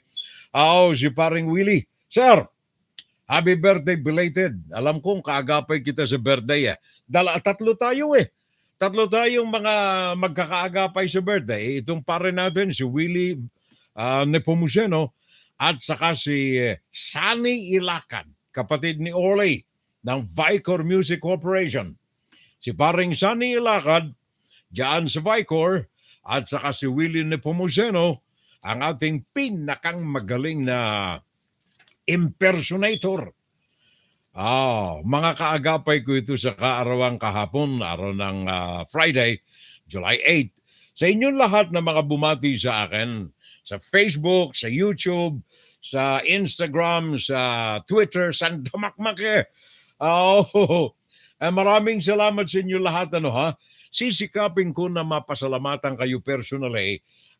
Mamaya, kung may panahon na tayo, o kaya bukas Sunday, pagtsatsagaan kong iisa-isahin kayo riyan. Sa ngayon, thank you. Maraming salamat. From my heart, very sincerely, I say, salamat po sa inyo lahat. Diyos mabalaw sa lahat, sa gabu sa Indo. Thank you so much to everybody. Most especially sa mga kamag-anak ko, sa mga kapatid ko, sa aking pamilya, at sa aking may bahay. Katunayan, may sinulat yan ako. Baka mabumbong tayo pag hindi ko nabasa itong sinulat ng aking may bahay. Sabi ng aking may bahay, sa lahat ng mga miyembro ng FSL, thank you sa pagbati sa aking The Man, The Myth, and The Legend. Sabi ng aking may bahay. Kompetensyado ka, paring John Di Legend ng misis ko ngayon. Kay Furel Salvo, The Man, The Myth, and The Legend. To my ba from me, Neneng. Yun ang aking may bahay eh. Wala kang magagawa pare ko eh.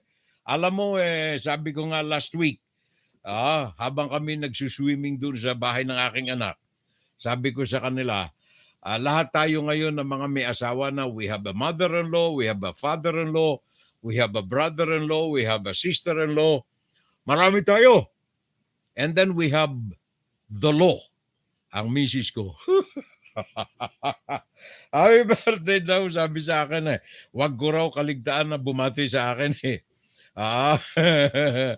And then, yung aking, anong tawag niyan? Yung nanay ng aking daughter-in-law, Delia Espejo. July 7 naman ito ipinanganak.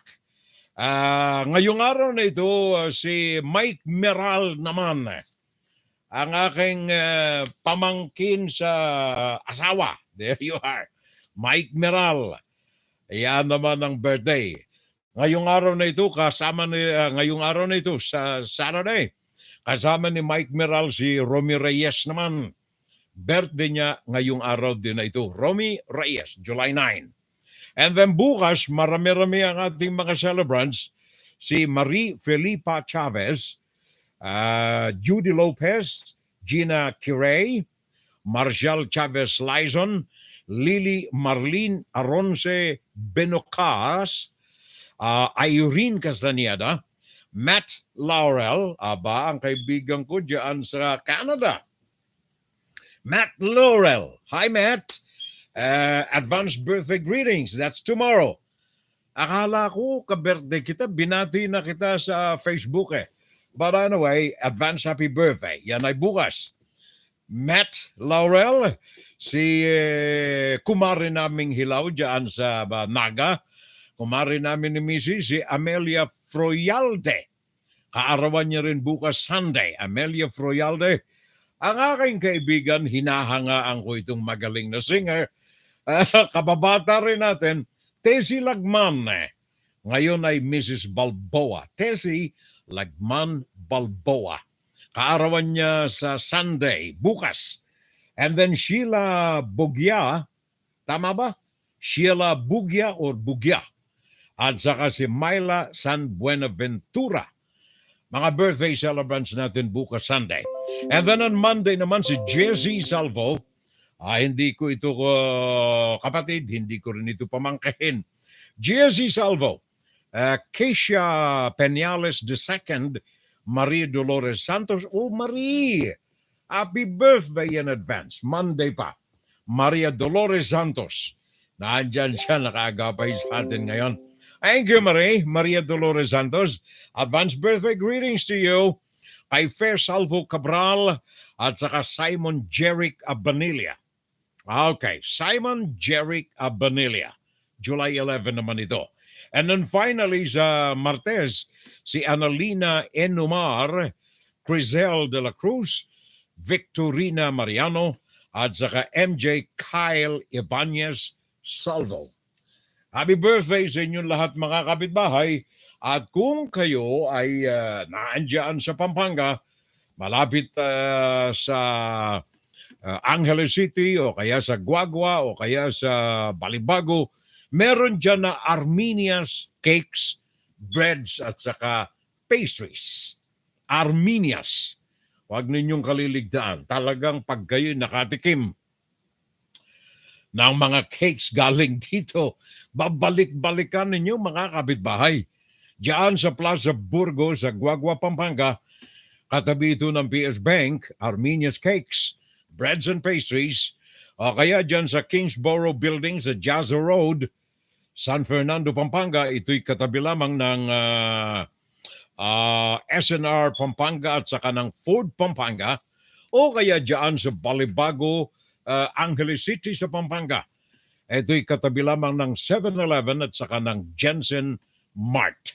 Yan ang Armenia's Cakes, Breads, and Pastries, mga kapitbahay. Pag-aari, own and manage ng aking pamangkin, Armenia's. Ooh, wow, happy birthday. Ooh, wow, celebrate. We've been waiting all year to celebrate with you. That day is finally here, and so we sing for you.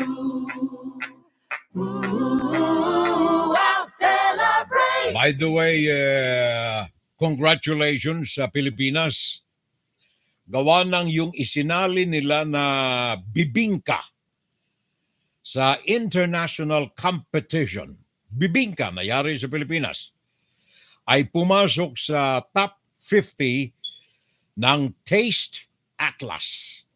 Ito pagtitimbang-timbang ng pinaka masasarap na bibingka o mga kauri nito sa iba't ibang panig ng daigdig. Ang Pilipinas ay 4.4% rating sa pinakang masasarap na bibingka sa buong daigdig. Bibingka na galing sa Pilipinas. 13 sa ranking ng napakarami na mga bibingka sa daigdig. 13 o kaya 4.4% of the total bibingka contestants sa buong daigdig. Napag-uusapan natin ang bibingka mga kapitbahay. Ito'y food for the brain lamang. Paring Jess Guevara, good afternoon, Kafirel. Late na naman ako, medyo pagod na kasi ako, kaya ako'y nakatulog, pero andito ako ngayon. Alakay, thank you. Jess Guevara, pare ko, maraming salamat. Reynaldo Aquino, pare, thank you too, ha. Maraming salamat din sa iyo riyan. Medi Foster Loza, thank you. Kung gusto ni BBM na makabangon ng Pilipinas, total unity ang slogan dapat niya.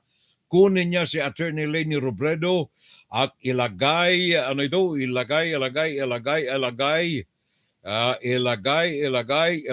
sa kabinete para sa ekonomiya. Si Attorney Pangilinan naman sa Department of Agriculture. Makakatulong ito ng unti-unti sa pagunlad ng Pilipinas. Yan kung gusto nila talaga na bumangon ng Pilipinas. Sabi nito ni parang Bon Talaget. Cesar Lopez, pare ko, thank you, maraming salamat. And then Merly Manaog. Mga bagong pangalan nito, Cesar Lopez, Merly Manaog, Marie Chris Luga, Kath Young, thank you very much. Maraming salamat. Enjoy the party. And welcome sa ating FSL community. Thank you very much. Maraming salamat. Yung binanggit ko sa inyo mga kababayan na paborito kong sister-in-law. Itong suot kong barong sabi kasi nung isang kaibigan ko, pare, suot mo yan nung Sabado Sabi ko, hindi Nung Sabado, pareho kasing disenyo Exactly. Nung Sabado ay gray ang kulay. Ito ngayon ay blue. Kulay blue ito Meron pa akong kulay pular yan inaantay ko pang padala ni Yuti, ni Ruth. Yung kulay pink.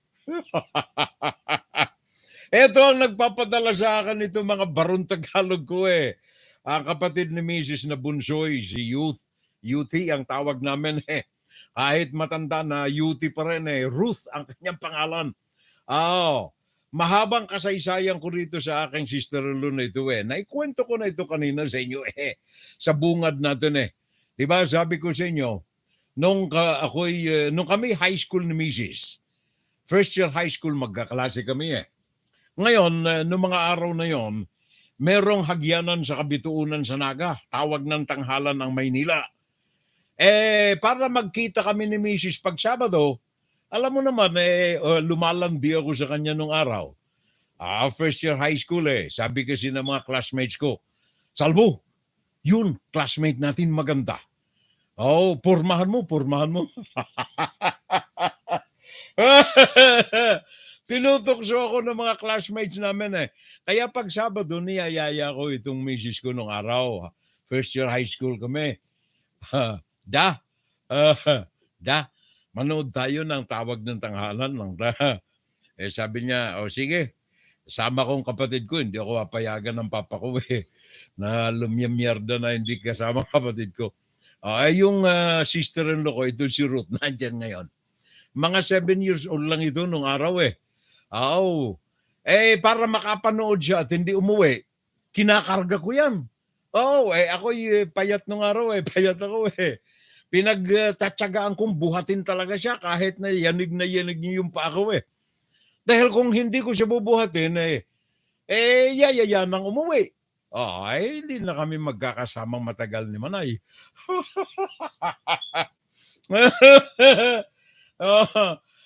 Lalagyan ko pa siya ng isang baso ng scramble Ayos na.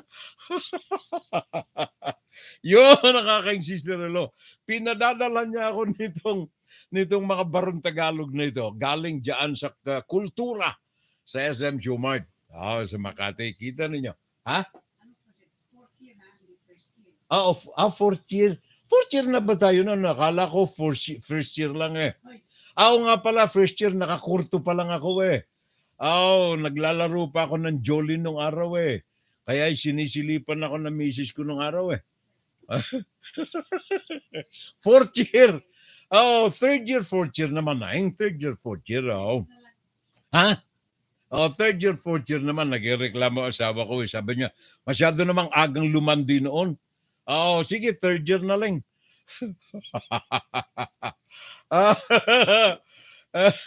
Mantakay mong buhatin ko itong aking sister-in-law sa loob ng 1 oras. Diyos kong maawain. Thank you, Yuti. Suot ko ngayon kulay blue. Sunod kulay pula pero ayoko, baka ayaw ninyo ng kulay pula alam mo yun ang sinasabi ko kanina mga kapitbahay.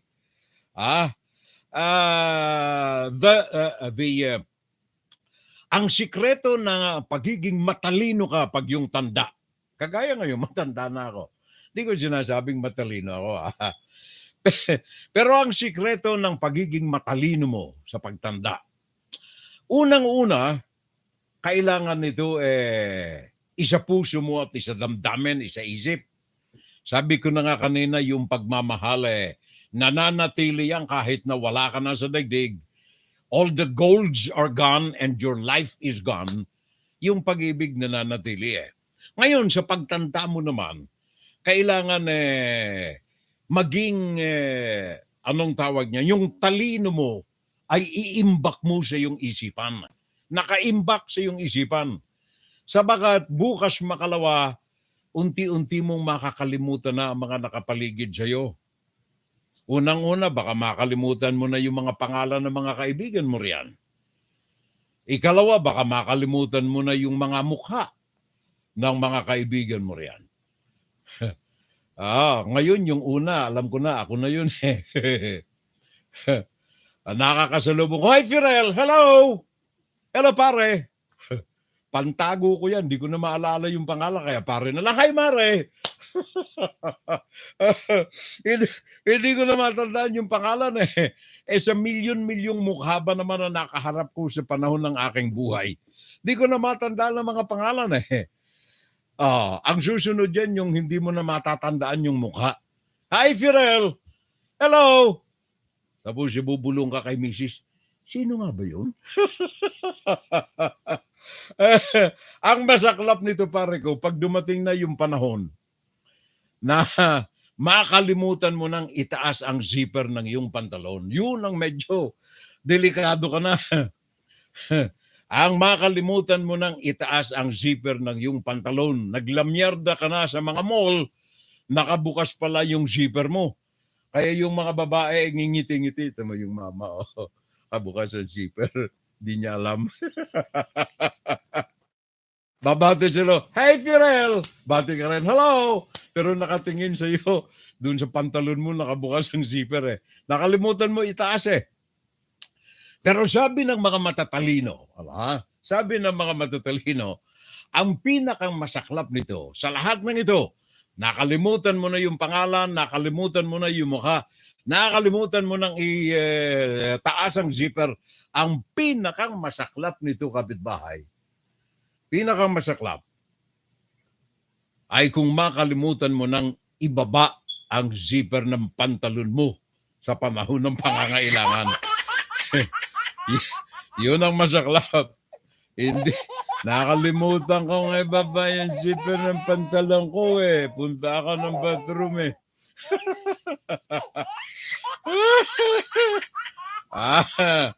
Kaya sabi ko na nga, imbakin natin ang katalinuhan sa isip natin. Ang masaklap riyan, yung inimbak mong katalinuhan sa isip mo, pag nawala ka, isang library ang mawawala rin sa buhay sa daigdig. Isang library.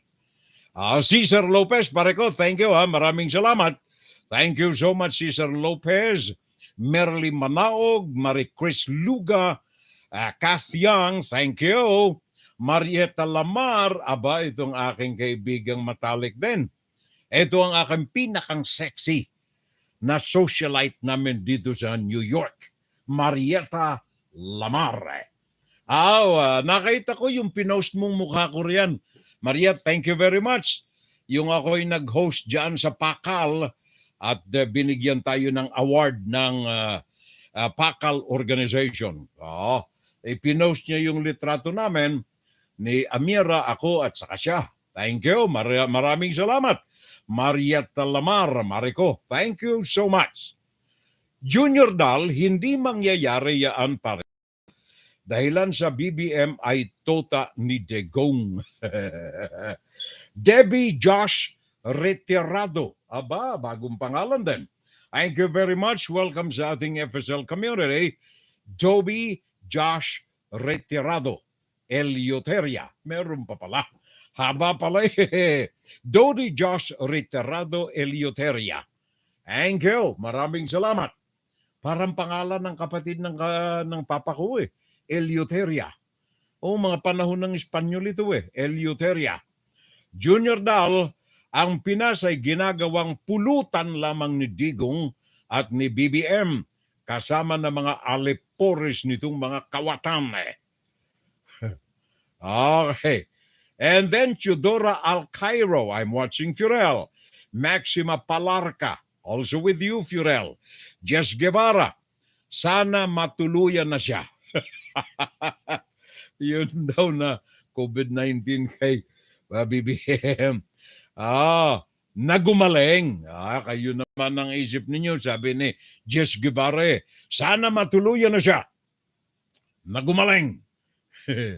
Susan Luntok. Si Susan Balmaceda ito na yung ano? Susan Luntok. Nanonood din ngayon. Kaya yung mga yakuza diyan sa Pinas, bumibili ng baril sa Danao. Sabi naman June T. Valencia. Okay. Adelaida si Polopot Waters, Furel, I'm here. Boris Johnson, merong delikadesa. Tama ka pare ko, Jundi. Yun ang mga kapita-pitagan ng mga politiko. Sa atin, the more cases you have, criminal, civil, and corruption cases that you have, the more that you will be in the government. Ganyan tayo. Boris Johnson merong delikadesa. Nawala ng tiwala sa kanya ang mga kapartido niya. Nag-resign kaagad siya as Prime Minister. Si Biden kaya, napakababa na ng approval rating nito, deadma pa rin. Sabi ni Judith Valencia. Meron akong mga reports dito pare ko, kung may mga panahon pa tayo. Ang dami akong reports dito tungkol dito kay Joe Biden eh. Eugene Lee Brazil, welcome sa ating Fun Saturday Live pare ko, Eugene Lee Brazil. Mirna Guillermo, hi Mir, thank you very much.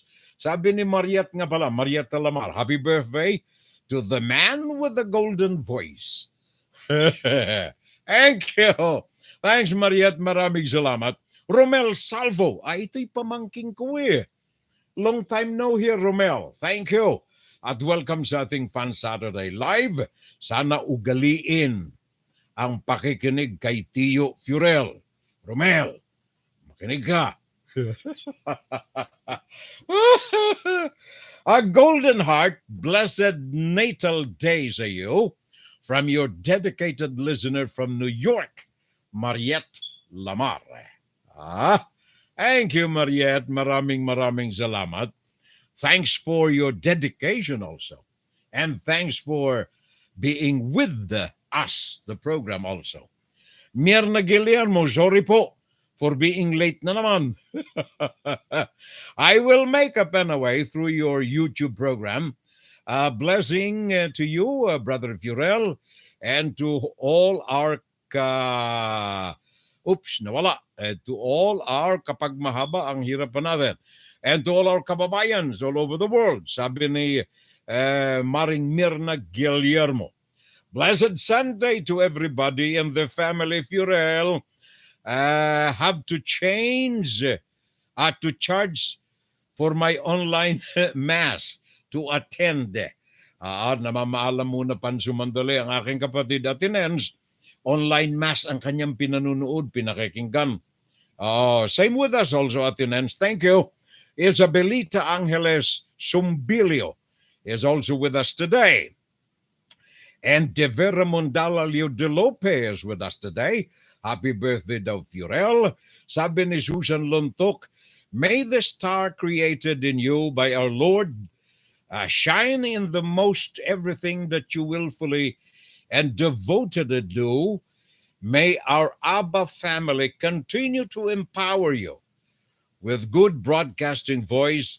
Love the Salvos. Sabi ni Susan Balmaceda Luntok.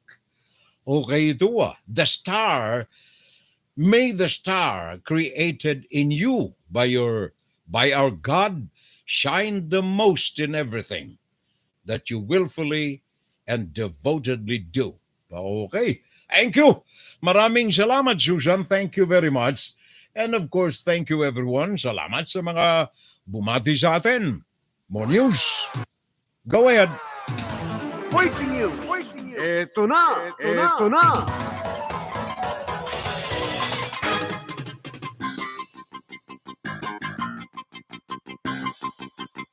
Well, kagaya ng nasabi ko kanina mga kapitbahay, kasama na rin yung nasabi ni parin nating June D. Valencia. Alam na ng lahat ang punong ministro, Prime Minister ng United Kingdom, Boris Johnson, ay nag-resign pagkatapos ng mutiny sa kanyang sariling partido.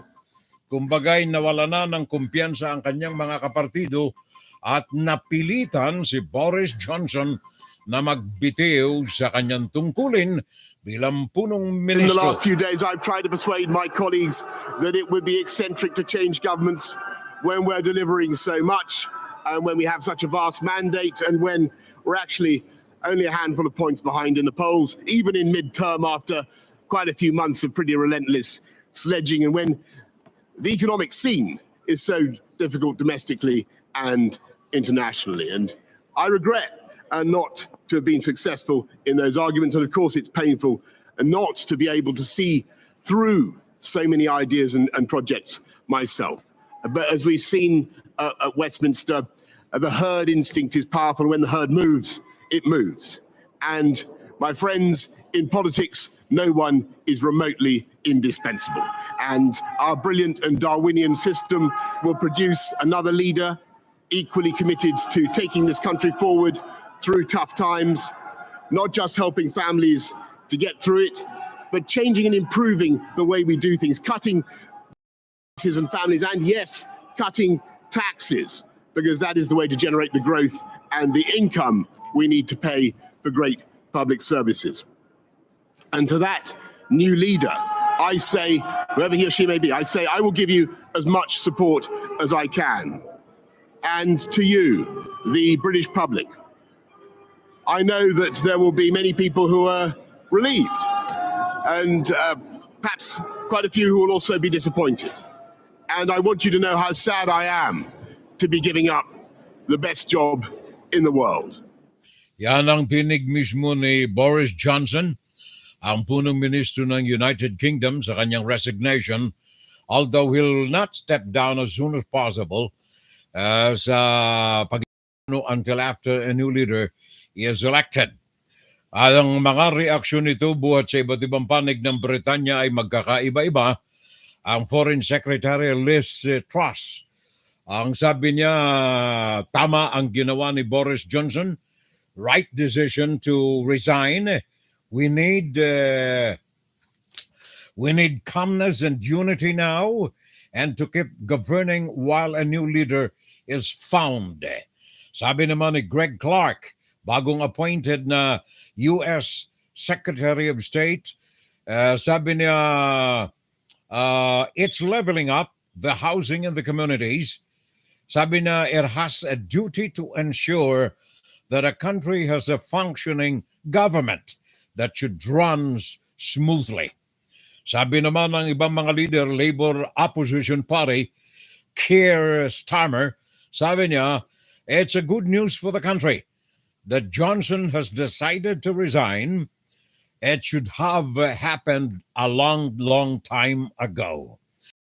Pahayag, sabi ng Brexit Party leader Nigel Farage, sabi niya itong pag-resign ni Boris Johnson ay merong good and bad effect sa Britanya. Pakinggan natin ang kanyang pahayag.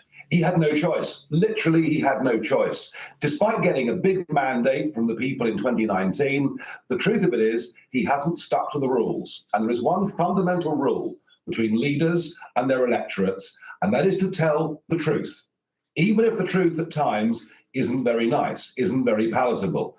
And I'm afraid what's done for Boris Johnson is again and again, over and over, being found out, just not telling the truth. And when he's caught saying, I'm sorry, I forgot. And that has led to a catastrophic collapse in public trust. And around him, all the people that make up government, all the different ministers, whether they're in education or health or whatever it is, over 50 of them have resigned. It's quite extraordinary. In the last 48 hours, he literally didn't have enough people left with trust in him to carry on in government, so he's gone. And my conclusion is that it's actually a very sad end for something that started, really in a very glittering way. Brexit was the big moment in British history. And all right, I started it, but he picked it up. He ran with it. He won a general election. He delivered it. There's more work to do, but he delivered it. And that should be his historical legacy. Sadly, he goes out looking like a prime minister who was dishonest with the British people. And that is very sad. Yan ang tinig naman ni Nigel Farage, ang pinuno ng Brexit Party na nagpasimuno ng Britain's Brexit sa European Union. Well, yan ang mga iba't ibang mga reaksyon sa pag-resign, pagbitaw sa tungkulin ni Boris Johnson ng Britanya. Happy birthday, Kuya Furel, sabi ni Susan Balmaceda Luntok. Thank you very much, Susan. Thank you, maraming salamat. Furel, I just sent you your messenger, to your messenger, an MP3 format of my version of birthday song, popularized by Don McLean. Sabi ni pareng Jundi T. Valencia, dedicated to you. I hope you can listen to it after your program. Thank you very much. I will, pare ko. Don't you worry. Lagi ko naman pinakikinggan ng mga MP3s mo eh. Huwag kang mag-alala. Sasama rin natin ito sa aking album na titled Jundi T. Valencia. Junior Dal, happy birthday to all celebrants and birthdays more to come to everyone. Sabi ni Junior Dal, bibingka ng Pinoy, hindi flour ang gamit, kundi galapong. Yaan ang original. Sabi ni parang Jundi T. Valencia. Happy birthday to Yute on the 19th of July. Sabi ni Susan sa kanyang barkada. Ang aking sister-in-law si Ruth. Sabi niya, Yute. Sabi ni Susan, happy birthday to you on July 19. Hala! Ano ito? Gingo Belova. Nakalimutan kong anong year yun. Ano ito pare ko? Ano ang Ginkgo Belova? Hindi ko alam eh. Ano ba ito? Rodi Santos, pare, good morning. Ano ito? Sabi ni Susan Lontok, stand up to be corrected by loving wife on air. Elisa Kabulang. I'm watching here in Hong Kong. Hello na lamang, sabi niya, Elisa Kabulang. Brand new name sa ating palatuntunan. Thank you very much. Maraming salamat. Ate Hilda will always see you through, sabi ni Susan Lontok. Nagpapalakas ka sa Ate Hilda mo, ano? Nagpapalakas, ano?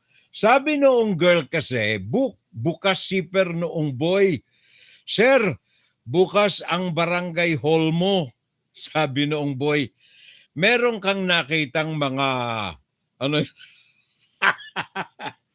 Ay, Jundi Valencia. Sabi noong girl, bukas sir ang, sabi ng girl dun sa boy, sabi ni Jundi Valencia, sir, bukas po ang barangay hall mo. Sabi naman noong boy,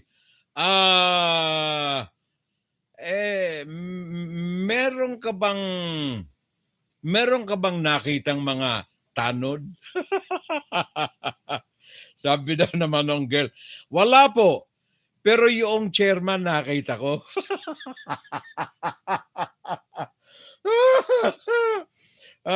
Naka-Jundi T. Valencia, makumpisal ka sir ha. Knights of Columbus ka pa man eh. Makumpisal ka sir ha. Pagkatapos ng program ko ha. Maria Dolores Santos, ang pinakamasaklap ay yung makalimutan mo na yung pangalan ng asawa mo. Ako nga, nakalimutan ko na, neneng na lang tawag ko sa kanya.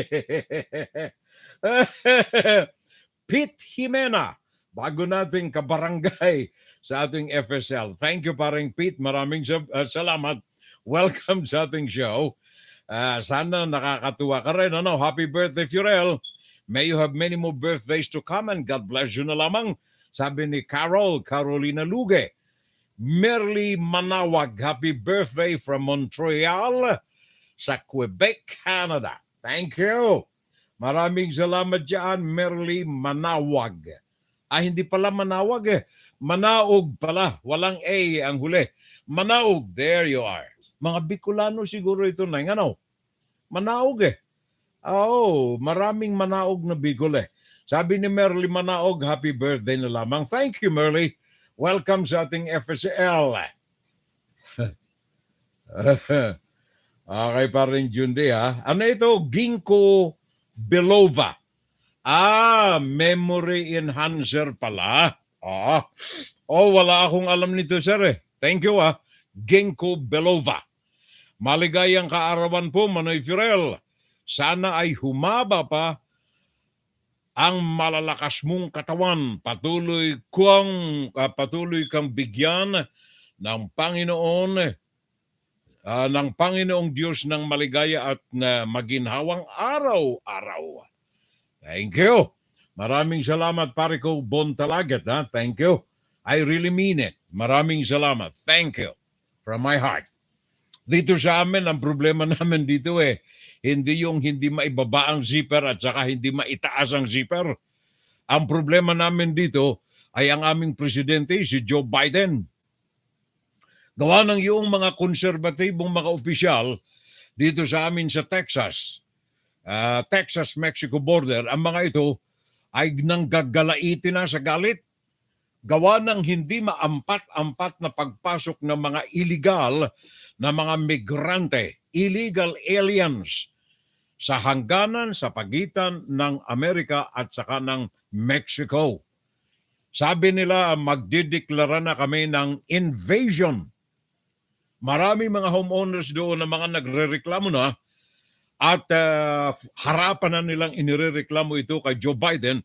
Harapan na rin nila na binabati ko si Joe Biden sa kawalan ng atensyon at pagtalikod nito sa kanyang tungkulin na bigyan ng proteksyon ang hangganan ng Texas at saka hangganan ng Amerika at saka ng Latin American countries.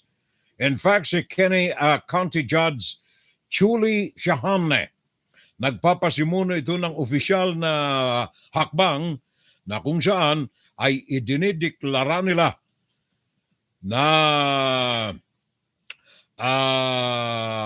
invasion ang pagpasok na ito ng mga illegal na mga migrante galing sa Latin American countries. Reklamo maging ng Border Patrol. The invasion is real and that we are doing the best we can with the limited manpower. America doesn't know. They don't know what's happening here. And we're here to try to change that. We don't want to lose America. They are desperate, and they should be desperate. If you look at what's going on right now, all of the burden is falling on their shoulders. The federal government is failing to do what it's supposed to do. It's failing to protect our borders. Border Patrol agents like myself, we can't go out and do the job properly because this administration is allowing people to gain the loopholes, the asylum loopholes that exist. And so what's happening is these counties, all of it is falling on them. When you look at the number of deaths that have happened in the Rio Grande River, it's not the federal government that takes care of that. That falls on the counties. When you look at the crime that exists in these counties, that's not the federal government that takes care of it. It's the counties that take care of it. So all of this is taking place. And what's interesting about this is 2 out of 3 of those counties are Democrat counties. Maverick County and Valverde County, those are Democrat counties. Kinney County is largely Republican. So this is actually a bipartisan effort, clearly showing, trying to tell the White House, you need to do something. President Biden, do something. We are suffering here, and you're not giving us the support that we need. That's what they're saying. We have to have more people step up to the plate and say, President, if you don't do something about this, you stand the chance to lose more seats. And that's why these senators are stepping up. But until the mainstream media actually picks this up and tells the American public what is going on, this White House is going to continue to ignore everything that has happened. Alam ninyo dun sa mga hindi masyadong nakakaalam ng kalagayan namin dyan sa South Border, diyan sa buwan lamang ng Mayo, nakalipas na Mayo, today is July 8, July 9. Nung nakalipas lamang ng buwan ng Mayo, umaabot ng 250,000. 250,000 ang mga illegal na mga migrante, illegal na mga alien na pumasok from Mexico to the American border sa loob na ng Amerika. Yan ang reklamo mismo ni Governor Abe ng Texas. Sabi niya, araw-araw, hindi bababa sa 5,000 ang mga nahuhuli na mga migrante, illegal na mga pumapasok diyan mismo sa loob ng kanya lamang na estado, the state of Texas. Araw-araw, 5,000 ang mga nahuhuli riyan na mga illegal na pumapasok ayon kay Governor Abbott, Texas Governor Greg Abbott ng Texas. Pakinggan natin itong kanyang mga kataga mismo. Literally, it's never been worse. Literally, it's never been worse. And it's never been worse because the numbers are higher than they've ever been. The problems and challenges are mounting on the other side of the border. But worst of all, we are not seeing the president lift a finger to do anything about it. And it's like we're some abandoned outpost out here. And the president has abandoned one of the states, actually many of the states, all the border states of the United States of America is reprehensible. And we saw the tragedy this week in San Antonio. What was your reaction when you first learned about that? What needs to be done now? Well, the first reaction is shock. Can't be anything but shocked and stunned whenever you hear or see anything like that. And it is a horrific tragedy. But it also is a byproduct of Biden's border policies. When you don't have a president who's actually enforcing the immigration laws, it attracts the cartels and smugglers to do exactly what they did that led to this disaster. And that's why we're calling upon the president to finally step up and do your job and secure the border and enforce the immigration laws. Yan ang ang governor ng state of Texas, Greg Abbott. Panawagan niya sa presidente, huwag kang tutulog-tulog. Sabi nga ni Jundit Valencia, hindi niya na naibababa ang kanyang zipper. Parang zipper ni Biden. Nakataas lagi, ayaw nang maibaba. Nakakalimutan ang ibaba ni Joe Biden. Kaya yung mga departamento namin dito, Homeland Security, yung mga governors na mga border states, maging ang State Department mismo ng Amerika, gumagawa na ng hakbang. Etong State Department, ayon ito kay Dan Reynolds, U.S. Marshal, North District ng Illinois, nagpasimuno ito ang State Department ng Illinois ng mga hakbang upang hulihin kung hindi yung mga illegal aliens na ito, at least man lamang yung mga criminal elements na pumapasok sa Estados Unidos na nakakasama sa daloy ng mga illegal na mga migrante na pumapasok sa south border ng Amerika. Sa report na kanilang ipinalabas ngayong araw na ito ng Sabado, mahigit sa 1,500 na mga fugitives, mga criminal elements na pumasok sa Amerika galing sa mga Latin American countries ang nasa kote ngayon ng mga miyembro ng mga operatiba ng Justice Department sa kanilang nationwide involving 10 cities sa paghahalungkat ng mga illegal na mga kriminal na nakapasok dito sa Estados Unidos. Dan Reynolds. June, the United States Marshal Service conducted a high-impact fugitive apprehension initiative focused on the country's most violent offenders. This initiative happened in 10 cities. The 30-day initiative, called Operation North Star, resulted in more than 1,400 arrests and 230 arrests for homicide nationwide. Operation North Star was concentrated on fugitives wanted from the most serious, violent, and harmful offenses such as homicide, forcible sexual assault, robbery, and aggravated assault. Operation North Star investigators focused and prioritized offenses that were involving firearms and a heightened indicator for violence. The cities that were selected were New Orleans, New York City, Philadelphia, Baltimore, Washington, Indianapolis, Memphis, Houston, Los Angeles, and the city of Chicago, each of which have seen over the past several years increases in homicide and shootings. This initiative is a continuation of the Department of Justice's violent crime reduction strategy. Engaging with our partners and leveraging our collective resources to bring violent fugitives to justice is critical to ensuring that those who do harm are held accountable. This work is not taken lightly, and it comes with great personal risk to the deputies, officers, and agents. Yan ang pahayag, mga kababayan, ng leader Don Reynolds, U.S. Marshals, sa kanilang pagsakote sa mahigit sa 1,500 na mga fugitives from Latin countries sa 10 mga estado, states or cities dito sa Amerika.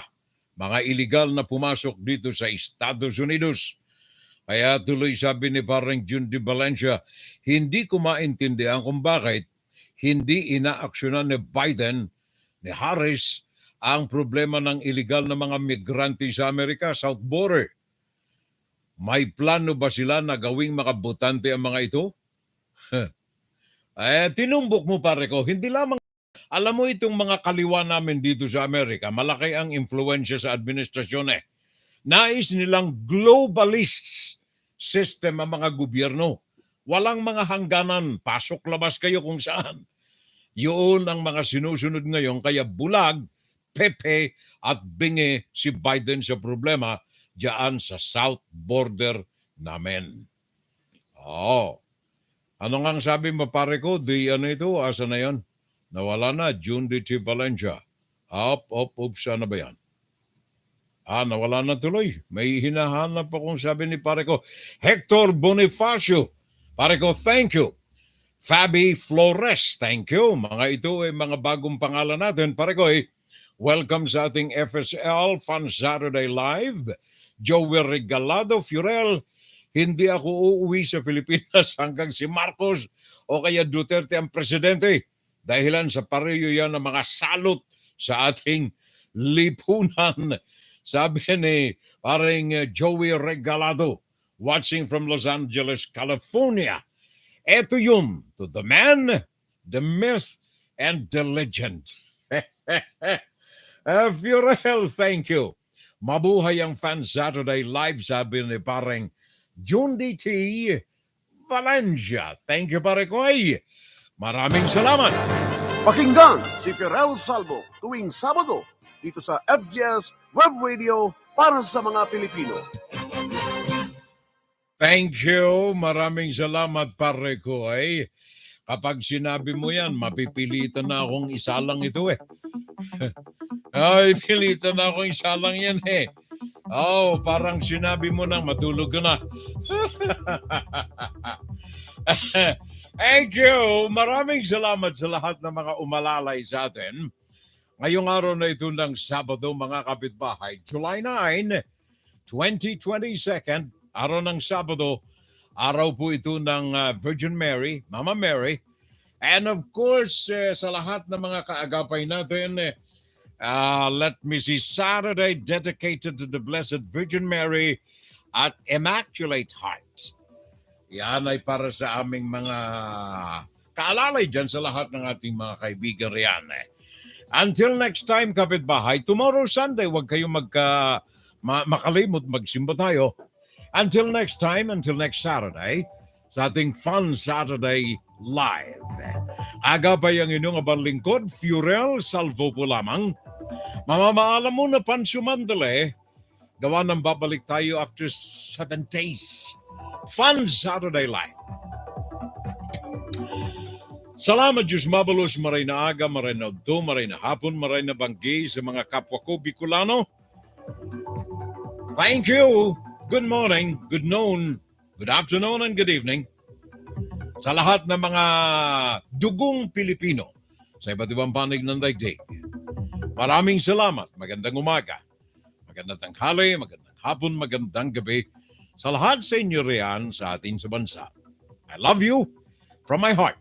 Very sincerely, I say that. Sa aking pamilya, thank you. Sa mga pagbati ninyo, salamat. Sa inyong lahat, salamat din sa pag-alala sa aking kaarawan kahapon. At sa aking may bahay, very specially, I say, I love you, Neng. Iyan ang aking may bahay. Paring Jundi, paring Jess, napakinggan ninyo. Bye-bye! See you next Saturday. Sa mga bagong pangalan, thank you. Welcome sa ating FSL community. Huwag kaligtaan, subscribe sa ating YouTube page, please. And of course, share our program both sa ating Facebook at sa ating YouTube. Thank you. Diyos mapalos. Love you all.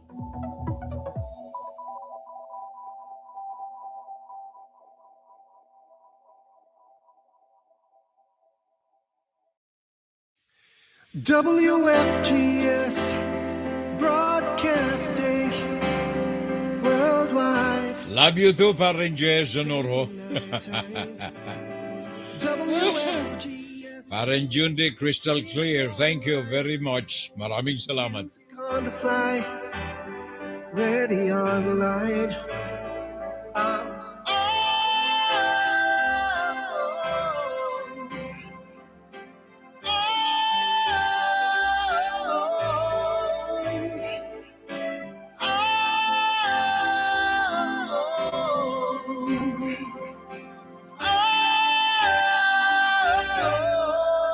Listen to the top songs of great performance now streaming on W.FGS.